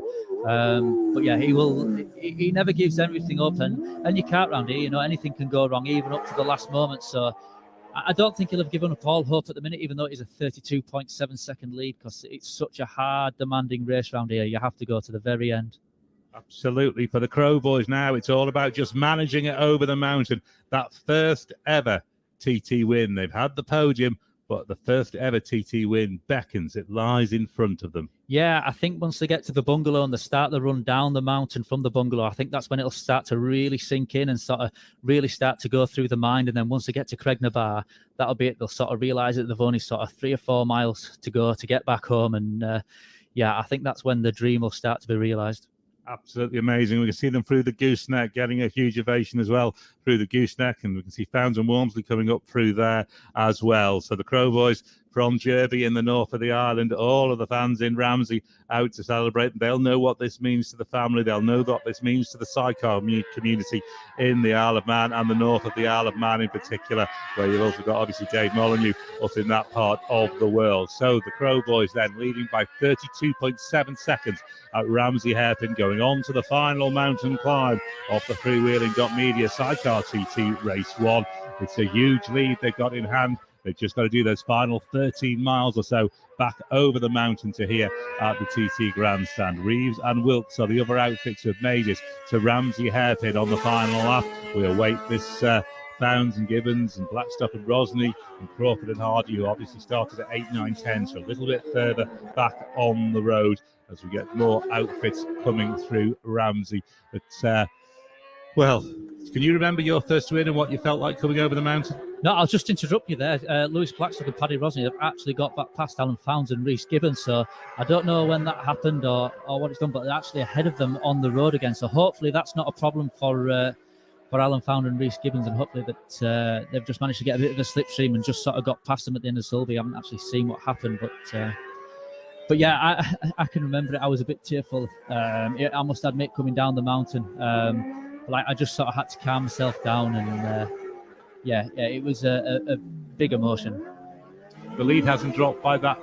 The lead to third, hasn't dropped by that much. It was 10.2 seconds over Blackstock and Rosny. It's now obviously just dropped under the 10 seconds since they've been overhauled on the road. 9.3 seconds at Ramsey. So Founds and Gibbons still have a 9+ second advantage heading on to the final climb of the mountain for this podium spot. Yeah, again, he's also a very astute racer. He'll be using his pit boards, and he'll maybe see that he's got that advantage. So if Lewis Blackstock and Paddy Rosny wanted to get back past, he maybe let them past just because he knows that he's got a bit of advantage that might not get overhauled generally on the run down from the mountain.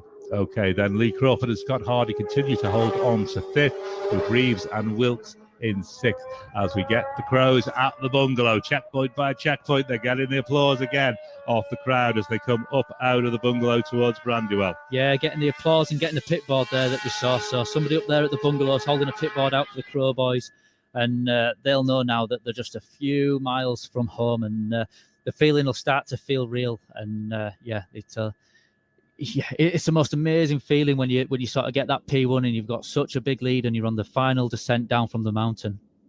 Gorgeous sunny evening here on the Isle of Man. Absolutely fantastic sunshine. There are some shadows across Glencrutchy Road, but it is almost a perfect afternoon for racing, isn't it? It is it's not almost a perfect. I think it is a perfect afternoon for racing. I can look out the grandstand window here and there's not a breeze in the air hardly, and yeah, it's been the best conditions of the week, and yeah, what can you say about the Crow Boys? They've come here sort of expectation on the shoulders. They sort of believed in themselves, and yeah, brilliant by them. It took 129.839 lap, which will be their fastest ever lap of the TT course on that second lap, and that really did just step the whole gap up. Yeah, Pete Founds will be really disappointing. He came here last year doing 120 mile an hour, so he's obviously struggling with something because he's 30 seconds a lap off what he did last year. So he's sort of struggling with pace. So he'll come away from here disappointed, but another podium position around the TT. It's an amazing feat just to finish round here, let alone get a podium. So he shouldn't be disappointed in any way at this. 119.8 it was, I think. Actually, that second lap, I may have given that a little bit wrong. Looking further back, then on to the leaderboards. We wait for them to arrive at Cronknamona. In fact, they won't be far off now. It is just the Crows and Founds and Walmsley through the bungalow. Then Founds and Gibbons in third through Ramsey Hairpin on the climb of the mountain. So too Blackstock and Rosny, Lee Crawford and Scott Hardy, Reeves and Wilkes, Todd Ellis and Emmanuel Clemente through Ramsey as well. They continue to hold on to seventh place, which is going to be a tremendous result for them. And then John Holden and Frank Clays, they are also through the Ramsey hairpin onto the climb of the mountain. As we look next for Crocknamona, we have just those 3 outfits still through the bungalow. They've stretched right ahead on the road, have the Crows, Founds and Walmsley and Reeves and Wilkes ahead of this battle for third that is going on. As we just await for them, they get there now. We see the signal that the Crows are at Crocknamona. We'll await for the arrival of Founds and Walmsley, but it'll be about a minute or so before we get them back here at the TTE grandstand. This is going to be a huge moment for the Isle of Man and for Sidecar Racing. We wondered who would pick up the mantle from the Birchalls, and from Birchall and Rousseau, we've got an outfit going out onto the final lap. It's Derek Lynch and Anthony McDonnell. Founds and Walmsley make it there into Crocknamona as well. As we now pick up the Crow boys going down through the Nook, they will arrive at Governor's Dip in just a second or two. We'll see them. The camera just freezes a little bit, but we'll have them on. They're getting the applause off the marshals as well as they come on. We wait for them to come out onto Glencrutchy Road, and about to cross the line are Ryan and Callum Crow from Derby. We see them now. They flash onto Glencrutchy Road. We'll have them with us very, very shortly on the Cal Properties Honda. Here they are to win their first ever TT. Crow boys take victory in the freewheeling.media Sidecar TT Race 1. It's an Isle of Man victory. The Manx lads have done it, Patrick.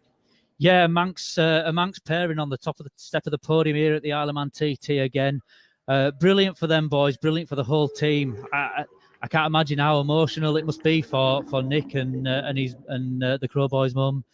It's amazing scenes down there. All the team will be waiting for them down in the winners' enclosure. But pulling first to the winners' enclosure for the first time in your career, it's very special.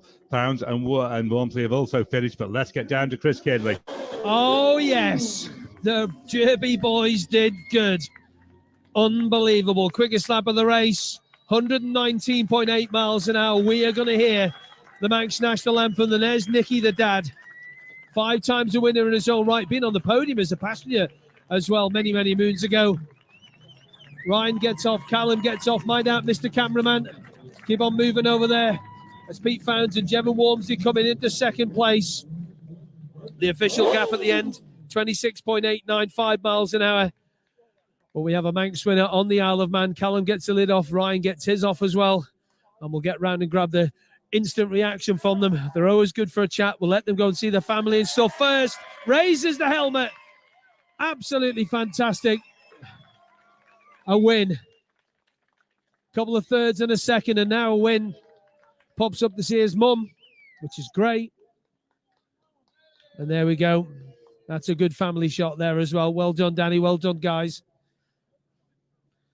There's going to be some party if there was the Derby Hotel anymore tonight. I can tell you that much, but I'm pretty sure they'll find a way of doing that after TT. Gets a big hug from his mum, and we'll just jump in. Didn't get the 120, but they did 119. He gets the young fella as well.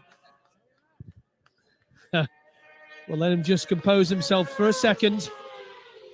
Let the camera boys do their work. And hand the little fella back or bring him in.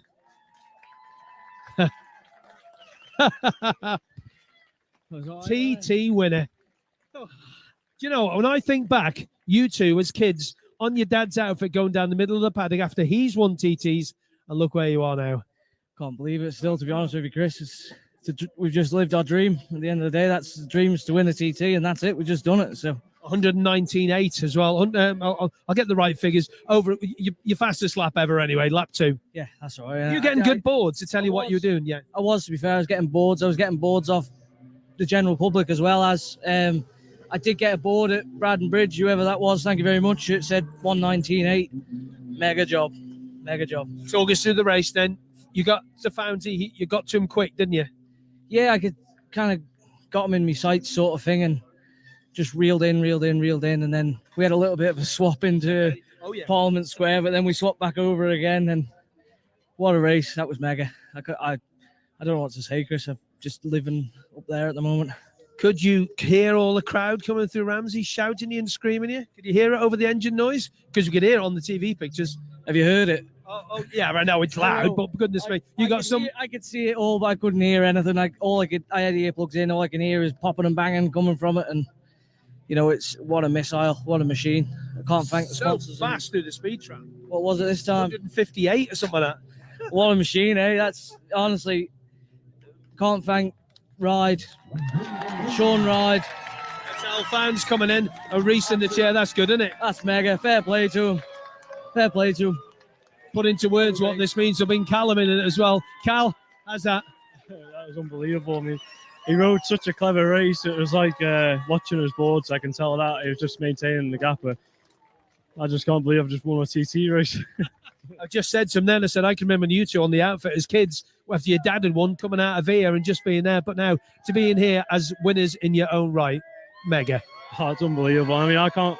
The team I've got is just amazing. All the mechanics, the sponsors, everything. It's just, and all the crowd out there waving us on. It was unbelievable. Just saying to Ryan, when you were coming through Ramsey, over the pictures of the cameras, all you could hear was the crowd cheering.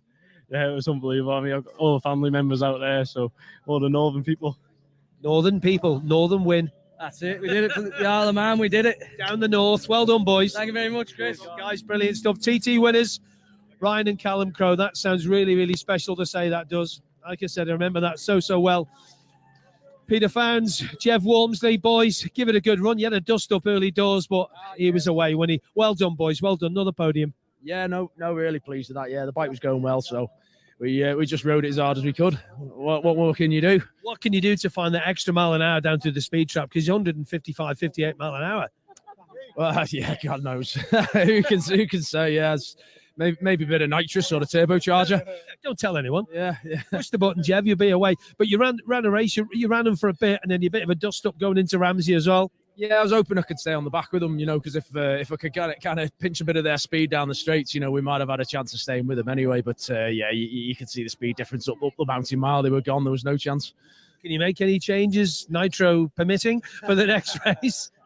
Yeah, we'll have a go. That's what we're here to do. We're here to win, aren't we? So we'll go back to the drawing board and see what else we can do to get a few more horsepower out of it. What about him getting on the podium, Al? Did you know what? It's just put a tear in my eye, that one. So, Jeff, how's that? Oh, it was so bumpy that last lap. Oh, I smacked. Why was it so bumpy? I'm not sure. I smacked my shin so hard. I thought. Where'd you do that? I've no idea. I just remember doing it and screaming. But yeah, it was good. Just need to find that extra speed. They 10 mile an hour better. Well, you were 149, they're about 158, about the quickest. Yeah, it's just that extra speed in it, but we'll see what we can do for the next one. Well done. Cheers, mate. Thank you. And third place, Al Founds. Al was working with us last year, and look at this now, hey? Amazing, isn't it, Chris? Yeah, I know. Oh, it's a bit of a dream come true, this. To be back racing around the TT with my nephew as a newcomer and be on the podium. Your brother getting second as well with Jeff. Yeah, we have to share share a podium with Pete. He always peps us, doesn't he? But only just. Nah, fair play to him. It's amazing what he's been doing, like him and Jeff, There was some battle between you, Lewis Blackstock, and Scott and Lee Crawford. There was only half a second between you at one point. I could see that on the road. I was gauging us at points where you can see the back of them, and I pushed hard on that second lap just to try and claw it back, really. But it just clicked again, didn't it? All of a sudden, you just up that pace. Yeah, I could see what I needed to do, and so the first lap, I tried to take it steady with Reese, really. Not push too fast, and he felt good, and he hadn't like done anything daft on the back, and I thought, okay, we'll push on now. What was his quickest lap, Chris? If you just tell me in the headphones, and I'll relay it to. Was it second lap, wasn't it? Yeah, 1 second. I think it was well, if he's going to tell me in my ears, I'll give you the information. I'm sure we'll get a chat with Reese in a minute. Yeah, go ahead. 115.984. Yeah, brilliant. I mean, my fastest ever lap round here is 116. So, we're not far off that with a newcomer passenger. I mean, someone say I'm a bit daft, really, wouldn't they? Just a bit. Is he old enough to actually shave yet? He's still working on his poster boy look. You see, he's now the model of the team now, mate. Yeah. Reese, come over here, son. Well, how does that feel? I mean, he's been in here before. Pete and Thing have been in here before, but you're here as a newcomer on the podium at the TT. Do you want a moment? You all right? Yeah. It's all Al, really, to be honest. No, it's you. No, but it is. I can only go as fast as Al can go. And, you know what? He's been such an accommodating driver just over the whole week. He's been really building me up and giving me time in spaces where I said that I'm not that confident. And, I'm a bit speechless at the moment and trying to soak it all in. absolutely over the moon, to be honest. Yeah, really. You're in a very exclusive club because not many people get. You're the fastest passenger newcomer ever, by the way. That's one. But being turned right into here, not many people get to do that. Yeah, I was surprised, to be honest. Everyone was waving at me and waving the flag. I was thinking, where are we? We could have been fourth because I let it off because I was struggling quite a bit at the end. Like, we was a bit disappointed because we didn't get to do 3 laps in the practice week, so I felt like that would have definitely helped me my race fitness. But overall, absolutely over the moon, to be honest. Again, I'm still speechless. Some battle between you guys and Lewis Blackstock, Patrick Rosney, and Lee Crawford and Scott Hardy. At one point, half a second, 3/4 of a second separated 3 of us, and then Al put the hammer down. Yeah. It was good coming past Lewis, and we got it. The boy glasses on first, Chris. Oh, yeah. Here we go. Look at this. Full factory there, Monty, eh? Aye. Yeah. But it was good because when Lewis and Paddy passed us back, it was good for someone to follow, especially being that fatigued at the end. It was, something to take your mind off getting around the corners and whatnot. And there was a couple of times I had to kick myself back into gear and be like, come on, focus here. You've got a job to do, really. But yeah, I'm really happy. And you've done the job well. Well done. Yeah, thank you very much. Well done, Reece. Well done, Al. Good boys. Right, let's get to, let's speak to Beth, who's at Emmanuel Clement. A happy Emmanuel Clement, I would say. A very happy Emmanuel. Fastest female sidecar competitor of all time. How does that sound? Good, I think. Well, it's nice to be, the fastest sidecar female, but I couldn't do it without Todd anyway. So congratulations to him also. And how was that race for you? Just enjoy it, honestly. Just like relax and just, enjoy the 3 laps. And it went like if we're just 10 minutes on sidecar. So yeah, quite good. And the conditions perfect. Lots of people waving you on out there. Yeah. Of course, you can see people on the side of the road waving you and everything, but you need to stay focused. So yeah, nice sun. So yeah, just perfect. Perfect. Welcome to the Isle of Man. Well done. Thank you very much. Thank you very much there, Beth. It's 113.786 for Ella Todd and Ted Hollis and Emmanuel Clement. On the second lap was their fastest, 113.786. That's fair going on your first ever race on the TT course. It's amazing. But just going back to Rhys Gibbons there, when he was saying it's all Al, it's really not. All the drivers around here will tell you if you haven't got a good passenger, you're not going anywhere around here.